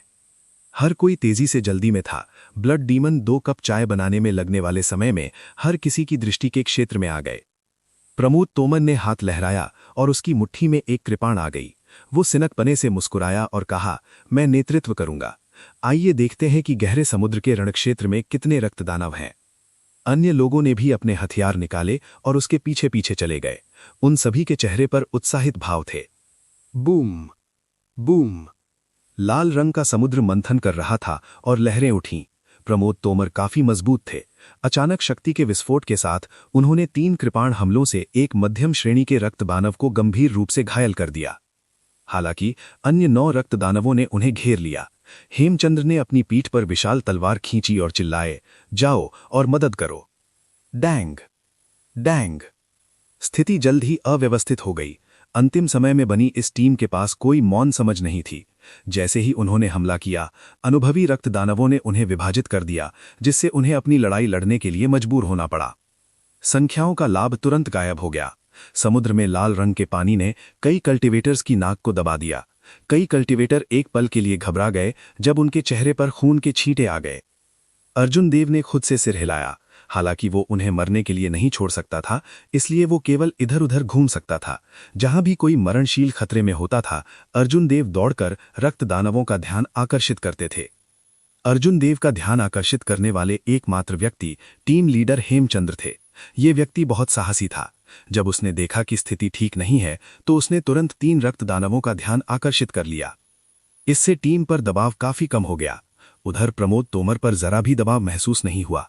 दूसरी ओर, हालांकि प्रमोद तोमर मजबूत था, लेकिन वो केवल उत्साह से हत्या करने की परवाह करता था, अपने परिवेश पर ध्यान नहीं देता था। लड़ाई 1 घंटे तक चली। हल्की चोटों की कीमत पर प्रमोद तोमर स्थिति को बदलने में कामयाब हो गए। कितना आनंददायक! हा हा हा हा! प्रमोद तोमर अपने चेहरे पर लगे खून को पोंछते हुए उत्साह से हंसे। एक कृपाण के वार से उन्होंने अंतिम रक्त दानव को गंभीर रूप से घायल कर दिया। हेमचंद्र ने जल्दी से प्रमोद तोमर को रोका और कहा, भाई पिंग, थोड़ी देर रुको। आइए इस रक्त दानव के अंक अर्जुन देव को देते हैं। आखिरकार वही थे जिन्होंने रक्त दानवों की खोज की थी, अन्यथा हमें ये रक्त दानव इतनी आसानी से नहीं मिलते। आपको पहले ही 2 अंक मिल गए होंगे। टीम लीडर के रूप में हेमचंद्र अभी भी बहुत सक्षम थे। उन्होंने 3 रक्त दानवों का शिकार किया था, लेकिन वे उनमें से केवल एक को मारने में सफल रहे थे। अन्य 2 पक्षों से अंतिम हिट टीम के अन्य सदस्यों को दिए गए थे। उन्हें केवल 1 अंक मिला। प्रमोद तोमर रुक गया, कुछ अप्रसन्न महसूस कर रहा था। उन्होंने अर्जुन देव से कहा, आप ठीक कह रहे हैं, आप इस रक्त दानव को मार सकते हैं, मैं तुम्हें ये लेने दूंगा। अर्जुन देव ने हाथ हिलाया और उदासीनता से कहा, कोई जरूरत नहीं है, ये बिंदु हर किसी के लिए साझा करने के लिए पर्याप्त नहीं है, मैं मस्ती में शामिल नहीं होऊंगा। प्रमोद तोमर शरारती ढंग से हंसते हुए बोले, बवा, तुम काफी चतुर हो, उस स्थिति में मैं विनम्र नहीं होऊंगा। जब कृपाण काटी गई तो रक्त दानव की आभा गायब हो गई। प्रमोद तोमर के जेड पेंडेंट के पीछे एक और काला बिंदु दिखाई दिया। हेमचंद्र ने सिर हिलाया। प्रमोद तोमर ने उन 3 रक्त राक्षसों को स्वयं मार डाला था, इसलिए वो कुछ नहीं कह सका। इसके बाद युद्ध की लूट को विभाजित करने का समय आ गया।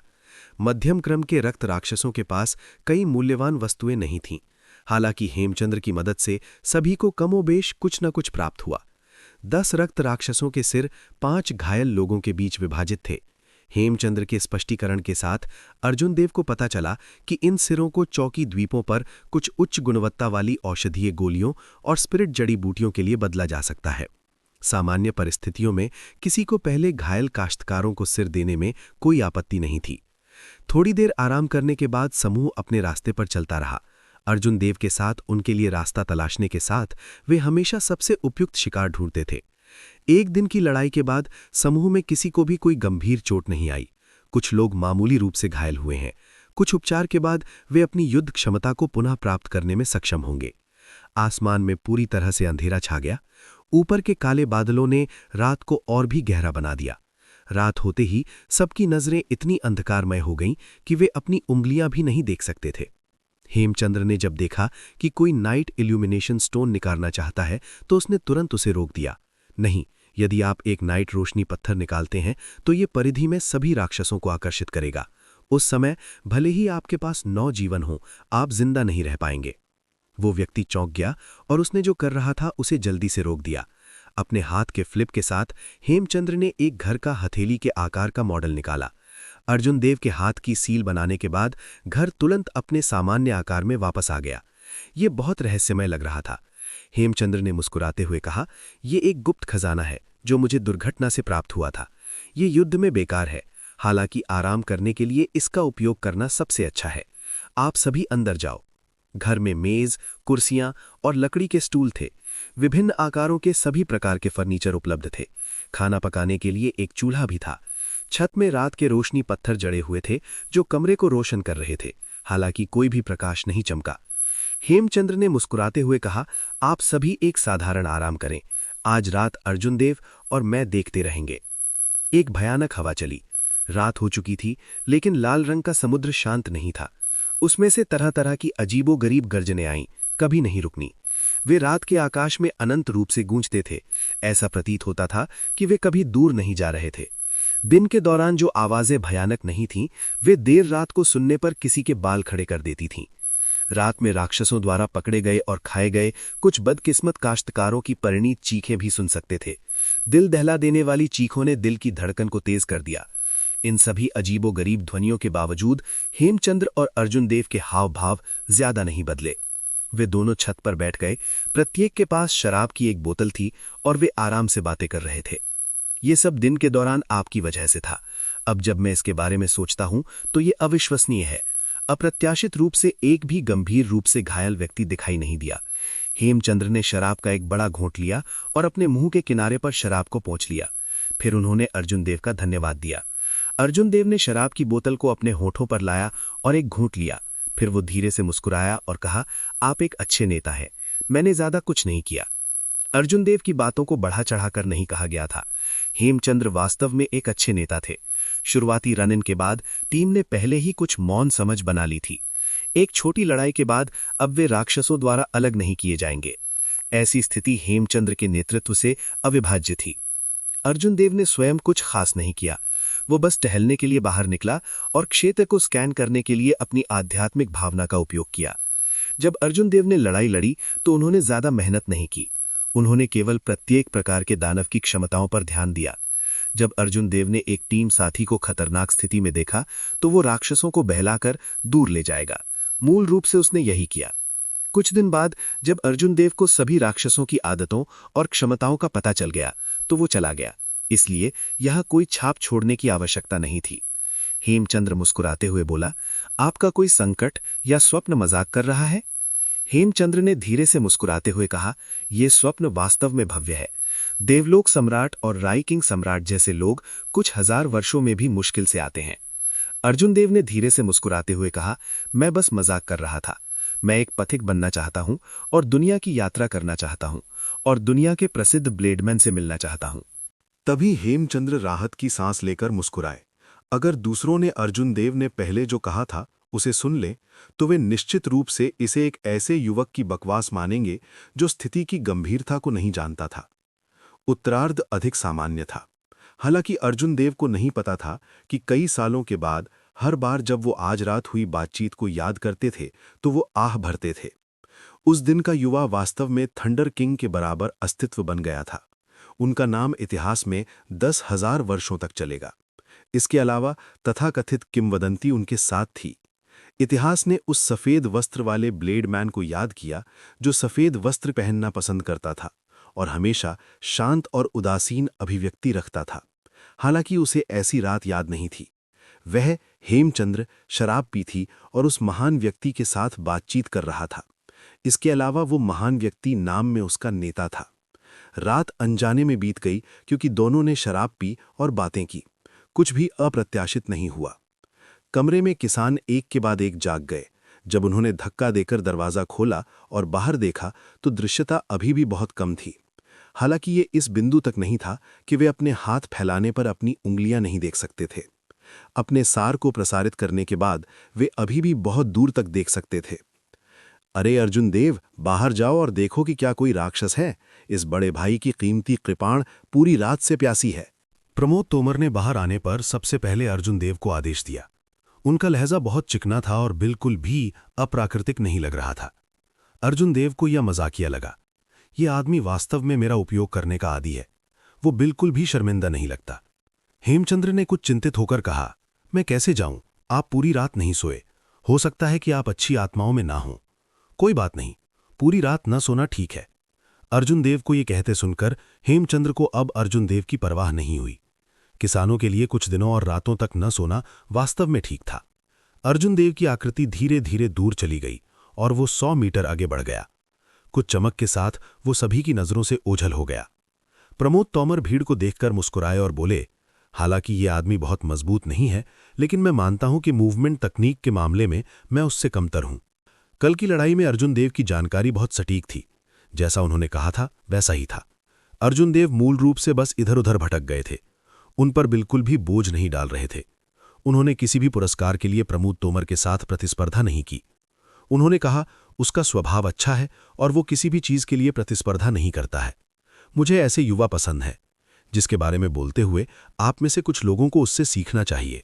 नवागंतुकों को नवागंतुकों की जागरूकता होनी चाहिए। अर्जुन देव आपके रोल मॉडल हैं। उन्होंने कहा, दुर्भाग्य से इन दिनों युवा बहुत सक्षम नहीं है, लेकिन उनकी महत्वाकांक्षाएं आकाश से भी ऊंची हैं। उन्हें डर है कि दूसरे उनकी बात छीन लेंगे। वे नहीं जानते कि कैसे डाउन टू अर्थ रहें और कदम दर कदम आगे बढ़ें। ये सबसे महत्वपूर्ण बात है। अब प्रमोद तोमर के पास पहले से ही 100 से अधिक अंक थे। वो खुद से बहुत खुश हुआ और भीड़ को पॉइंटर्स देने लगा। हेमचंद्र ने अपना सिर थोड़ा हिलाया और बीच में ही टोकते हुए कहा, चलो अभी इस बारे में बात नहीं करते हैं। आइए कल की लड़ाई से गठन का पूर्वाभ्यास करें और पहले से तैयारी करें। हेमचंद्र की बात सुनकर जब सभी ने तुरंत राहत के भाव प्रकट कर दिए, उन्होंने जल्दी से प्रमोद तोमर को एक तरफ फेंक दिया और कहा, कोई बात नहीं कप्तान। कल की लड़ाई में हेमचंद्र के प्रदर्शन ने पहले ही किसानों के समूह का सम्मान जीत लिया था। 1 घंटे के बाद लाल रंग के समुद्र पर एक सफेद आकृति दिखाई दी। अर्जुन देव लौट रहे थे। प्रमोद तोमर ने तुरंत उत्सुकता से पूछा, अर्जुन देव जल्दी से बताओ कि क्या हो रहा है, मेरा खून पहले से ही जल रहा है। अर्जुन देव अवाक और खुश महसूस कर रहा था। वो नहीं जानता था कि इस व्यक्ति से क्या कहना है। अर्जुन देव ने एक गहरी सांस ली और उस स्थिति के बारे में बताया जिसकी उन्होंने जांच की थी। फिर उन्होंने कहा, ये स्थिति है, आप तय कर सकते हैं कि क्या करना है। अर्जुन देव की जानकारी पहले की तरह विस्तृत थी, जिससे वे शांति से चयन कर सकते थे। हेमचंद्र और प्रमोद तोमर ने कुछ देर चर्चा की और पश्चिम की ओर जाने का फैसला किया। उसने पश्चिम की ओर चलने का फैसला किया। उससे 2500 मीटर की दूरी पर 20 से अधिक मध्यम स्तर के पंख वाले राक्षस थे। पंख वाले दानव अपनी पीठ पर पंख वाले राक्षस थे। उनका पूरा शरीर त्वचा की एक सख्त परत से ढका हुआ था। वे उड़ने की क्षमता के साथ पैदा हुए थे। उनकी त्वचा पर त्वचा की हरी परत ने उन्हें एक शारीरिक रक्षा दी जो मनुष्यों के पास नहीं थी। गति और रक्षा विंग्ड डीमंस की सबसे बड़ी ताकत थी। हालांकि उनकी सबसे बड़ी कमजोरी उनके कमजोर हमले थे। यहां तक कि अगर वे अपनी पूरी शक्ति का उपयोग करें तो भी वे समूह को कोई घातक नुकसान नहीं पहुंचा पाएंगे। बेशक ये एक अलग मामला होगा अगर उन्हें एक महत्वपूर्ण स्थान पर मारा गया था। विंग डेमन्स की गति से निपटना भी एक समस्या थी। 7 या 8 मिनट के बाद समूह ने पंखों वाले राक्षसों के समूह को देखा जिसका उल्लेख अर्जुन देव ने किया था। वे 2 मीटर लंबे थे और समुद्र की सतह पर आराम कर रहे थे। वे वर्तमान में खाने के लिए कुछ अजीब मछली पकड़ रहे थे। प्रमोद तोमर के चेहरे पर एक उत्तेजित अभिव्यक्ति थी। उसने अपनी कृपाण खींची और आगे बढ़ते ही एक कृपाण की रोशनी टिमटिमा रही थी। हालांकि अर्जुन देव ने अपनी आंखें सिकोड़ ली। 20 पंखों वाले राक्षसों के बीच उन्होंने एक लंबी आभा वाले एक पंखों वाले दानव की खोज की। ये एक शिखर मार्शल किंग की तरह मजबूत था। इससे पहले अर्जुन देव ने केवल क्षेत्र को स्कैन करने के लिए अपनी आध्यात्मिक भावना का उपयोग किया था। उसने इस छिपे हुए पंखों वाले दानव की खोज नहीं की थी। अगर वे लापरवाह होते तो वे मुश्किल में पड़ जाते। जब पंखों वाले राक्षसों ने हेमचंद्र और अन्य लोगों को देखा तो उन्होंने खाना बंद कर दिया। उन्होंने क्रूर निगाहें प्रकट कीं और अपने पंख फड़फड़ाए। बिजली की गति से समूह के सामने पहुंच गए। Dang dang dang. Pramod Tomar की उत्साहित दहाड़ के बाद तीव्र लड़ाई आधिकारिक तौर पर शुरू हो गई। शांत लाल रंग का समुद्र तुरंत हिल गया और हर जगह छींटे पड़ गए। समुद्र की सतह बढ़ गई जिससे विशाल लहरें उठ गईं। समूह परिपक्व हो चुका था। वे अब अपने चेहरे पर खून से घबराते नहीं थे। श्यों श्यों श्यों। अर्जुन देव की आकृति चमक उठी और वो उस पंखों वाले दानव के सामने आ गए जिस पर उन्होंने विशेष ध्यान दिया। उसने एक मुक्का फेंका और पंखों वाले दानव को चाल चलने से रोक दिया। ये पंख दानव आसपास के पंख राक्षसों से थोड़ा छोटा था। हालांकि इसका हरा छल्ली बहुत गहरा था। उसकी काली आंखें भी अधिक दूर लग रही थीं। अर्जुन देव ने अपनी मुट्ठी वापस ले ली और अपने सामने पंखों वाले दानव का सामना किया। उसने अपने नाजुक चेहरे पर एक फीकी मुस्कान प्रकट की और कहा, तुम्हारा प्रतिद्वंदी मैं हूं, पंखों वाला। उस पंखों वाले दानव ने उपहास किया। इसने अपने पीठ पर चौड़े पंखों को फड़फड़ाया और अर्जुन देव पर चार्ज करते हुए हरी लाइट में बदल गया। इसकी गति वास्तव में ध्वनि की गति से 3.5 गुना तक पहुंच गई थी। निकट आ रहे पंखों वाले दानव को देखकर अर्जुन देव के शांत भाव बिल्कुल भी नहीं बदले। उसने लाल रंग के समुद्र पर जोर से ठोकर मारी। अर्जुन देव ने अपनी मुट्ठी भींच ली और एक तेज मुट्ठी की हवा निकली जो पंखों वाले दानव से टकरा गई। बैंग। पंखों वाला दानव अजीब तरह से हंसा और मुक्का भी मारा। एक विशाल बल ने अर्जुन देव को 100 मीटर पीछे गिरा दिया। अर्जुन देव ने पानी की सतह को धक्का दिया और बल को नष्ट करने में कामयाब होने से पहले कुछ बार घूमते रहे। किसने कहा कि पंखों वाले दानव के हमले कमजोर हैं? ये पंखों वाला दानव बिल्कुल भी कमजोर नहीं है। यद्यपि अर्जुन देव ने उस पहले के मुक्के में अपनी ताकत का केवल 30% ही उपयोग किया था, फिर भी उसमें 150 टन बल था। फिर भी उसे इस तरह से वापस खटखटाया गया। ऐसा लग रहा था कि अर्जुन देव सही कह रहे थे। ये एक मजबूत पंखों वाला दानव था। ये अन्य मध्यम क्रम के विंग्ड डेमन्स की तुलना में बहुत मजबूत था। वो पंखों वाला दानव पूरी तरह से सुरक्षित नहीं था। इसे स्थिर होने से पहले कई दर्जन मीटर पीछे गिरा दिया गया। दहाड़। पंखों वाले दानव ने उग्रता से दहाड़ते हुए अर्जुन देव पर फिर से हमला किया। अर्जुन देव ने भी आगे बढ़ते हुए कोई डर नहीं दिखाया, हालांकि उन्होंने अपनी ताकत बढ़ाकर 40% कर दी। जब मुट्ठियां टकराईं तो एक जोरदार सुस्त आवाज आई। इस बार कोई पीछे नहीं हटा। दोनों पक्ष समान रूप से मेल खाते थे। हालांकि जब विंग डेमन ने अपनी पूरी ताकत का इस्तेमाल किया तो अर्जुन देव ने केवल 40% का उपयोग किया। जब विंग डेमन की शक्ति उनके शरीर में प्रवेश की तो अर्जुन देव ने अपने सार को प्रसारित किया और आसानी से उसे बाहर निकाल दिया। हालांकि अर्जुन देव ने जो बल विंग डेमन के शरीर में भेजा उसने विंग डेमन को बेहद असहज महसूस करवाया। श्यों श्यों श्यों मजबूत विंग डेमन ने अपने पंख फड़फड़ाए। ये जानते हुए कि अर्जुन देव से निपटना आसान नहीं है, वो सामने से नहीं लड़ा। इसके बजाय उसने अपने पंख फड़फड़ाए और ऊपर उड़ गया। पंखों वाले दानव ने हवा की धाराओं को नियंत्रित किया और अर्जुन देव पर तीर की तरह गोली चला दी। वो गति में अपने फायदे का उपयोग करके अर्जुन देव को परेशान करना और अंत में विजय प्राप्त करना चाहता था। अर्जुन देव मंद मंद मुस्कुराया। उसे आगे बढ़ने की जहमत नहीं की गई। उसने अपने पैर पानी की सतह पर जमाए और पंखों वाले दानव से टकराते हुए अपनी मुट्ठियां लगातार चलाईं। यदि अर्जुन देव अपने सार का उपयोग नहीं करता तो वो पंखों वाले दानव से तेज होता, जब पंखों वाला दानव पूरी गति से आगे बढ़ता। हालांकि अर्जुन देव की शारीरिक रक्षा पंखों वाले दानव की तुलना में बहुत मजबूत थी। जब अर्जुन देव ने पंखों वाले दानव पर मुक्का मारा तो ये विंग डेमन के 10 मुक्कों के बराबर था। 100 से अधिक चालें आदान प्रदान करने के बाद पंखों वाला दानव अब नहीं टिक सका। वो ये नहीं समझ पा रहा था कि इस इंसान की रक्षा अपने से मजबूत कैसे थी। अर्जुन देव ने हेमचंद्र के पक्ष में देखा और पाया कि वहां की लड़ाई लगभग समाप्त हो गई थी। सभी के पूर्ण सहयोग के साथ 20 साधारण मध्यम क्रम के पंखों वाले राक्षसों ने ज्यादा खतरा पैदा नहीं किया। उन्होंने कहा, खेलना जारी रखने की कोई जरूरत नहीं है, मरो। अर्जुन देव की निगाहें अचानक ठंडी हो गईं क्योंकि उन्होंने अपनी मुट्ठी की ताकत को 80% तक बढ़ा दिया। फिर उसने पंखों वाले दानव पर मुक्का मारा। भैंग! जब अर्जुन देव की मुट्ठी पंखों वाले दानव के सीने पर गिरी तो एक कर्कश आवाज आई। पंखों वाले दानव के सभी आंतरिक अंग चकनाचूर हो गए थे। उसकी आंखों ने तुरंत सारी चमक खो दी। हू छी!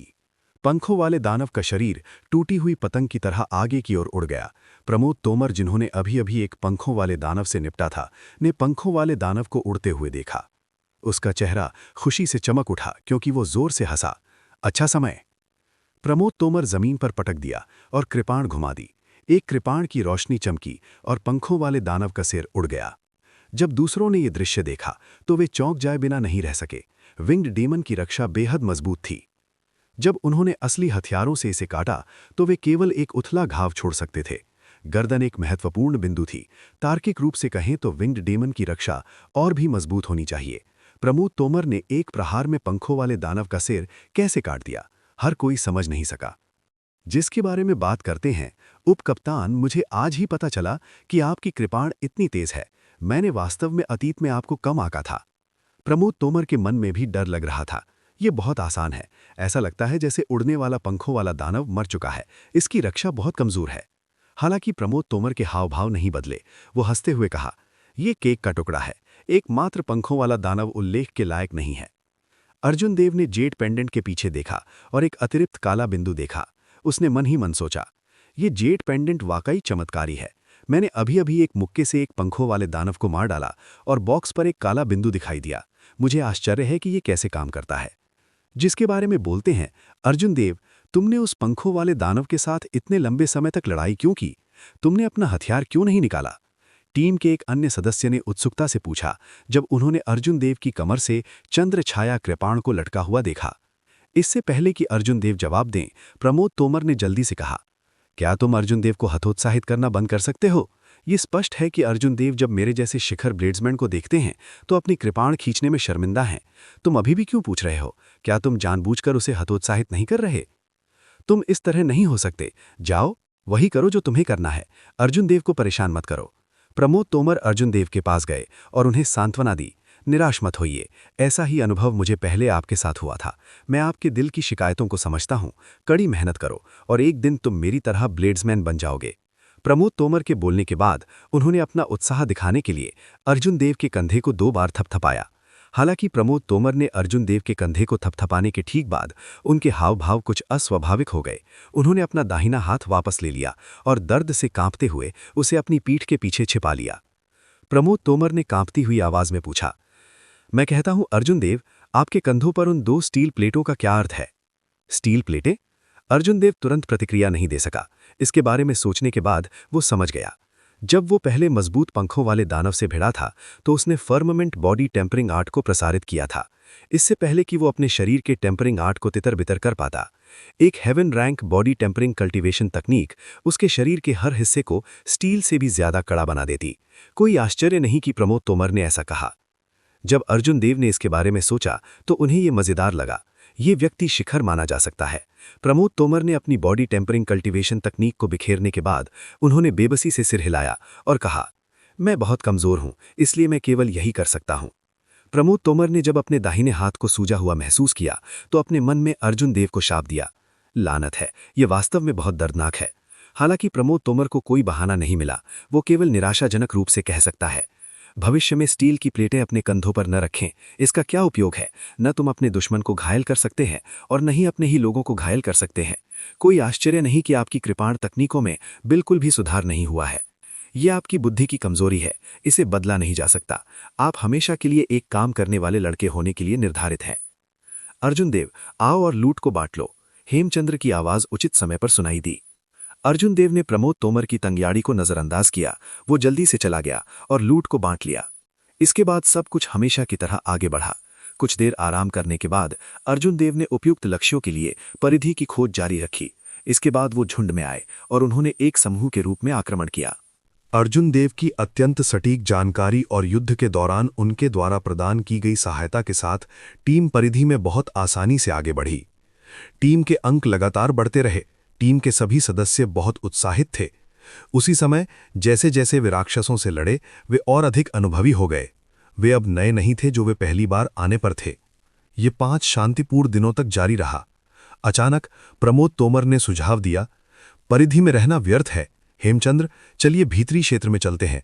वहां के राक्षस अधिक मजबूत हैं और उनके पास मौजूद सामग्रियों का मूल्य अधिक है। पिछले कुछ दिनों की सुचारू नौकायन ने टीम के अन्य सदस्यों के आत्मविश्वास को बढ़ा दिया। वे सभी सहमत हो गए। अगुआ, चलो भीतरी क्षेत्र में चलते हैं। परिधि में रहने का कोई मतलब नहीं है। ये सही है, हमारी ताकत के साथ परिधि में रहना बहुत अधिक बेकार है। मानव हृदय कभी संतुष्ट नहीं होता। अर्जुन देव ने मन ही मन आह भरी। लोगों के इस समूह ने उसे कम करके आंका। ऐसा नहीं था कि अर्जुन देव उन्हें हतोत्साहित करना चाहते थे। उनकी गुप्त मदद के बिना ये टीम परिधि में जीवित रहने के लिए संघर्ष करती। अब अर्जुन देव इतने महत्वाकांक्षी थे कि वो आंतरिक क्षेत्र में जाना चाहते थे। वो एक ऐसी जगह थी जहां केवल रुद्र भाटी के स्तर के लोग ही जा सकते थे। हेमचंद्र चुप रहे, जवाब देने की जल्दी में नहीं थे। उन्होंने अर्जुन देव की ओर देखा और कहा, अर्जुन देव, आपको क्या लगता है, क्या हम आंतरिक क्षेत्र में जा सकते हैं? अर्जुन देव ने धीरे से आह भरी और कहा, जब मैं स्काउट करने के लिए बाहर गया तो मैंने किसी भी स्मॉल परफेक्शन को हाफ स्टेप मार्शल मुनार्क को हार में लौटते हुए नहीं देखा। अर्जुन देव ने बस इतना ही कहा था। जहां तक इस बात का सवाल है कि क्या करना है, ये हेमचंद्र और प्रमोद तोमर पर निर्भर करेगा। अर्जुन देव इस बात की चिंता नहीं करना चाहते थे। इस टीम में शामिल होने में अर्जुन देव का उद्देश्य राक्षसों की अनूठी विशेषताओं का निरीक्षण करने के लिए राक्षसों से लड़ने वाले समय का उपयोग करना था। अर्जुन देव अपनी भविष्य की साधना के लिए पूरी तैयारी करना चाहते थे। उसे देर सवेर जाना ही पड़ेगा। हेमचंद्र ने प्रमोद तोमर को एक तरफ खींच लिया और फुसफुसाते हुए चर्चा करने लगा। जाहिर है वो इस बात को लेकर बहुत सतर्क था कि आंतरिक क्षेत्र में जाना है या नहीं। 15 मिनट के बाद चर्चा समाप्त हो गई। हेमचंद्र अर्जुन देव के पास गए और कहा, मैंने फैसला कर लिया है, हम आंतरिक क्षेत्र की परिधि में जाएंगे और देखेंगे। अगर हम इसे नहीं बना सकते हैं तो भी हम इसे पीछे हटने के लिए समय पर बना लेंगे। मुझे पता है कि आंतरिक क्षेत्र बहुत खतरनाक है। अर्जुन देव, मैं इस बार तुम्हें मजबूरी नहीं करूंगा। यदि तुम तैयार नहीं हो तो हम तुम्हें पहले चौकी द्वीपों तक सुरक्षित रूप से ले जा सकते हैं। जब अर्जुन देव ने यह सुना तो वो मन ही मन फूट फूट कर मुस्कुराया। चूंकि हेमचंद्र ने पहले ही ऐसा कह दिया था तो वो और क्या कर सकता था। इस दुनिया में आने के बाद अर्जुन देव ने बहुत अधिक आपसी धोखाधड़ी और विश्वासघात को देखा था। हेमचंद्र जैसे बहुत से लोग नहीं थे जो वास्तव में धार्मिक थे। अर्जुन देव के लिए अर्जुन देव ने अपनी इच्छित जानकारी प्राप्त करने के लिए इन लोगों पर भरोसा किया और अर्जुन देव ने गुप्त रूप से उनकी मदद की। उन पर एक दूसरे का कोई बकाया नहीं था। वे जीवित रहे या मर गए, इसका अर्जुन देव से कोई खास लेना देना नहीं था। वो इस मामले से अपने हाथ धो सकता था। हालांकि चाहे कुछ भी हो, इन लोगों के इतने आत्मविश्वास का कारण कमोबेश अर्जुन देव से संबंधित था। अर्जुन देव के लिए इस मामले से हाथ धोना और उन्हें मरने देना मुश्किल था। ये विशेष रूप से इसलिए था क्योंकि हेमचंद्र ने उनके साथ बहुत अच्छा व्यवहार किया था। एक गहरी सांस लेने के बाद अर्जुन देव धीरे से मुस्कुराए और कहा, बहुत अच्छा, मैं आंतरिक क्षेत्र की परिधि में जाने के लिए सहमत हूं और जानकारी इकट्ठा करने में आपकी मदद करना जारी रखूंगा। हेमचंद्र ने मुस्कान प्रकट की और अन्य लोगों ने राहत की सांस ली। उनकी राय में हालांकि अर्जुन देव मजबूत नहीं थे, लेकिन उनकी आंदोलन तकनीक वास्तव में अद्भुत थी। टीम में अर्जुन देव के बिना वे निश्चित रूप से इसके अभ्यस्त नहीं होंगे। प्रमोद तोमर जोर से हंसते हुए बोले, मुझे पता था कि मैं आपको गलत नहीं समझूंगा। हालांकि आपकी बुद्धि और तलवार तकनीक उतनी अच्छी नहीं है, मुझे वास्तव में आपका स्वभाव पसंद है। जब हमारे पास भविष्य में समय होगा तो मैं आपको कुछ तलवार तकनीक सिखाऊंगा, करना है। प्रमोद तोमर के बोलने के बाद वो आदत से अर्जुन देव के कंधे पर हाथ फेरने वाले थे। हालांकि उन्हें कुछ याद आ रहा था। अंतिम क्षण में उन्होंने बिजली की गति से अपना हाथ वापस ले लिया। प्रमोद तोमर के बोलने के बाद वो आदत से अर्जुन देव के कंधे पर हाथ फेरने वाले थे। हालांकि उन्हें कुछ याद आ रहा था। अंतिम क्षण में उन्होंने बिजली की गति से अपना हाथ वापस ले लिया। प्रमोद तोमर शर्मिंदगी से मुस्कुराए, बोले, चलो चलते हैं, वही नियम। अर्जुन देव, आप मार्ग का नेतृत्व करें। अर्जुन देव ने यह संकेत देने के लिए सिर हिलाया कि वो समझ गया है। फिर सबकी उम्मीद भरी निगाहों के नीचे वो कुछ चमक के साथ गायब हो गया। यहां तक कि 5000 किलोमीटर दूर से भी कोई भी भंवर में आक्रोश से बना एक ह्यूमनॉइड सिलुएट को अस्पष्ट रूप से अपने नुकीले दांतों को उभारते हुए और अपने पंजे लहराते हुए देख सकता था। भंवर के नीचे एक द्वीप था। वो तीसरी श्रेणी के युद्ध क्षेत्र का मूल था। ब्लडी ब्लेड्समैन गौरव समर्थ उस द्वीप पर थे जो अपनी मार्शल स्पिरिट के लिए अंतिम परीक्षण से गुजर रहे थे। कोई नहीं जानता था कि वो मर चुका है या जीवित है। द्वीप के 8 से 9 किलोमीटर के भीतर का क्षेत्र तीसरी कक्षा के युद्ध क्षेत्र का आंतरिक क्षेत्र था। कोई द्वीप के जितना करीब आएगा, खतरा उतना ही अधिक होगा। हालांकि हेमचंद्र और अन्य लोग केवल आंतरिक क्षेत्र की परिधि में घूमना चाहते थे। अभी के लिए उनका आंतरिक क्षेत्र में प्रवेश करने का कोई इरादा नहीं था। अर्जुन देव की आध्यात्मिक भावना प्रकाश के छल्ले में बदल गई और 3 किलोमीटर के भीतर सब कुछ उनके दिमाग में दर्ज कर लिया। फिर वो आसानी से परिधि में राक्षसों से बच गया और सावधानी से आंतरिक क्षेत्र की परिधि में अपना रास्ता बना लिया। थोड़ी देर बाद अर्जुन देव ने आंतरिक क्षेत्र और परिधि के बीच की सीमा पर कदम रखा। जैसे ही उसने कदम रखा, उसकी आध्यात्मिक भावना ने मजबूत आभा पकड़ ली। बैंग बैंग बैंग, उसके मन में तरह तरह की चीखें गूंज उठीं। ये अन्य काश्तकारों की तीव्रता से लड़ने की आवाज थी। अर्जुन देव ने अपनी आध्यात्मिक भावना को भेजने से पहले थोड़ी देर तक नाक कटाई। उसके दिमाग में तरह तरह के युद्ध के दृश्य आ गए। अर्जुन देव ने भी इन काश्तकारों की ताकत का एक मोटा अंदाजा लगा लिया। थोड़ी देर बाद अर्जुन देव ने अपनी आध्यात्मिक भावना को वापस ले लिया। वो बुदबुदाया, ये वैसा ही है जैसा मैंने उम्मीद की थी। आंतरिक क्षेत्र में काश्तकार कम से कम छोटे पूर्णता आधे कदम वाले मार्शल मुनार्क हैं, अन्यथा वे सभी peak superior grade martial kings की टीमें हैं। हेमचंद्र की टीम में केवल 2 लोग ही peak superior grade martial kings थे, बाकी साधारण सुपीरियर ग्रेड मार्शल किंग्स थे। ये नहीं चलेगा, पहले से ही 5 सुपीरियर ग्रेड विंग डेमन्स हैं। हेमचंद्र उनकी रक्षा, गति और हमलों को संभाल नहीं सकते। 10 सुपीरियर ग्रेड शैडो डेमन्स, ये भी नहीं चलेगा। 3 superior grade ghost race cultivator, ये और भी बुरा होगा, वे एक एक्सचेंज में मिटा दिए जाएंगे।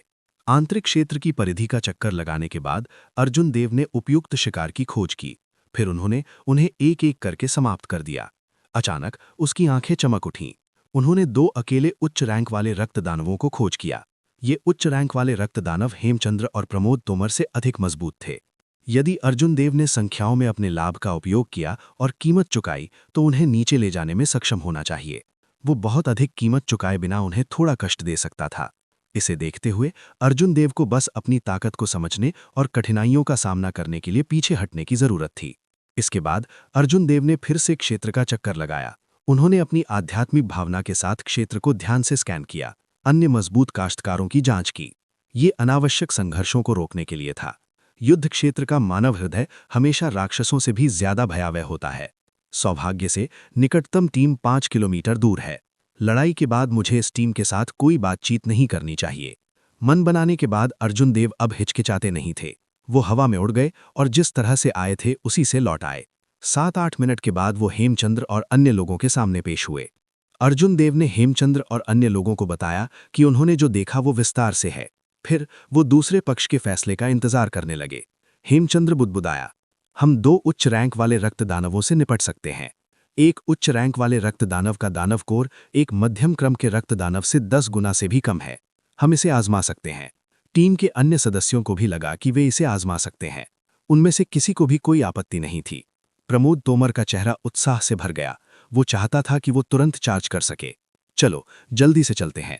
अगर हमें देर हो गई और दूसरे लोग इसे छीन लेते हैं तो कुछ भी नहीं बचेगा। प्रमोद तोमर ने दहाड़ लगाई और तुरंत अर्जुन देव को नेतृत्व करने के लिए बुलाया। रास्ते में अर्जुन देव के नेतृत्व में कुछ भी अप्रत्याशित नहीं हुआ। समूह ने सुचारू रूप से यात्रा की। वे 2 उच्च रैंक वाले रक्त दानवों से लगभग 1 किलोमीटर दूर एक चट्टान के पीछे रुक गए। उपस्थिति के मामले में ब्लड डेविल्स और मनुष्यों में बहुत ज्यादा अंतर नहीं था, इस तथ्य के अलावा कि वे थोड़े निष्पक्ष थे। दोनों उच्च रैंक वाले रक्त दानवों ने लाल रंग के समुद्र के चारों ओर देखा और उन मनुष्यों को तलाश किया जिनसे वे निपट सकें। स्पष्ट है, जब मनुष्य राक्षसों का शिकार कर रहे थे तो राक्षस भी मनुष्यों का शिकार कर रहे थे। जब ब्लड डेविल्स की निगाहें चट्टान पर पड़ी तो सभी को एक अजीब सी ठंड महसूस हुई। उनकी बाहें लगभग कांपने लगीं। क्या आदमी है! एक उच्च रैंक वाला रक्त दानव वास्तव में एक मध्यम क्रम के रक्त दानव से बहुत मजबूत होता है। बस वो टकटकी ही किसी के दिल को ठंडा करने के लिए पर्याप्त है। टीम में किसी ने बुदबुदाया। यहां तक कि आमतौर पर बोल्ड प्रमोद तोमर भी शांत हो गए। वे जल्दबाजी में आगे नहीं बढ़े। हेमचंद्र ने कुछ देर सोचने के बाद कहा, जिंगटन, हम में से प्रत्येक 5 लोगों का नेतृत्व करेगा और 2 रक्त दानवों को अलग कर देगा। हम उन्हें एक साथ काम करने और लड़ाई को जल्दी खत्म करने का मौका नहीं देंगे। प्रमोद तोमर ने सिर हिलाया और कहा, हम बस इतना ही कर सकते हैं। तुम्हें और मुझे एक साथ हमला करना होगा। जब दोनों ने इस बारे में चर्चा की कि वे किसे लाना चाहते हैं, तब हेमचंद ने अर्जुन देव से कहा, आपको पहले की तरह ही रहना चाहिए। बस इधर उधर घूमें और सुनिश्चित करें कि आप पर हमला न हो। लड़ाई। प्रमोद तोमर और हेमचंद्र एक ही समय में हवा में उड़ गए और बिजली की गति से 2 रक्त दानवों पर हमला कर दिया। जैसे ही वे दोनों गए, उच्च रैंक वाले रक्त दानवों ने तुरंत उनकी मरण शक्ति को महसूस किया। वे अजीब तरह से हंसते हुए प्रमोद तोमर पर हमला कर देते हैं। उनकी हथेलियों पर एक भेदक लाल रोशनी दिखाई दी। एक उच्च रैंक वाले रक्त दानव ने प्रमोद तोमर की तलवार की रोशनी को रोक दिया, जबकि दूसरे ने प्रमोद तोमर के दिल पर हथेली से प्रहार किया। दोनों रक्त दानवों ने हेमचंद्र की विशाल तलवार के हमले को नजरअंदाज कर दिया। ऐसा लग रहा था कि वे प्रमोद तोमर को एक पल में मारने के लिए दृढ़ संकल्पित थे। लानत है, क्या तुम्हें सचमुच लगता है कि ये महान मुझे पुशओवर है? जीवन और मृत्यु के क्रांतिक समय में प्रमोद तोमर पूरी तरह से फट गए। उनकी तलवार की रोशनी फिर से जल उठी और उन्होंने उसकी तलवार को रोकने वाले उच्च रैंक वाले रक्त दानव को दूर कर दिया। हर कहानी एक अंत तक पहुंचती है, लेकिन कुछ कहानियां दिल में बस जाती हैं। अगर दिव्य तपस्या अर्जुन देव की कहानी का ये भाग आपके दिल को छू गया हो तो वीडियो को लाइक करें और हमारे channel Mukul the story teller को सब्सक्राइब करें ताकि अगला भाग सबसे पहले आप तक पहुंचे। और हाँ, कमेंट में ज़रूर बताइएगा कि आपको इस कहानी का ये हिस्सा कैसा लगा। आपका एक शब्द हमारे लिए नई कहानी की प्रेरणा बन जाता है।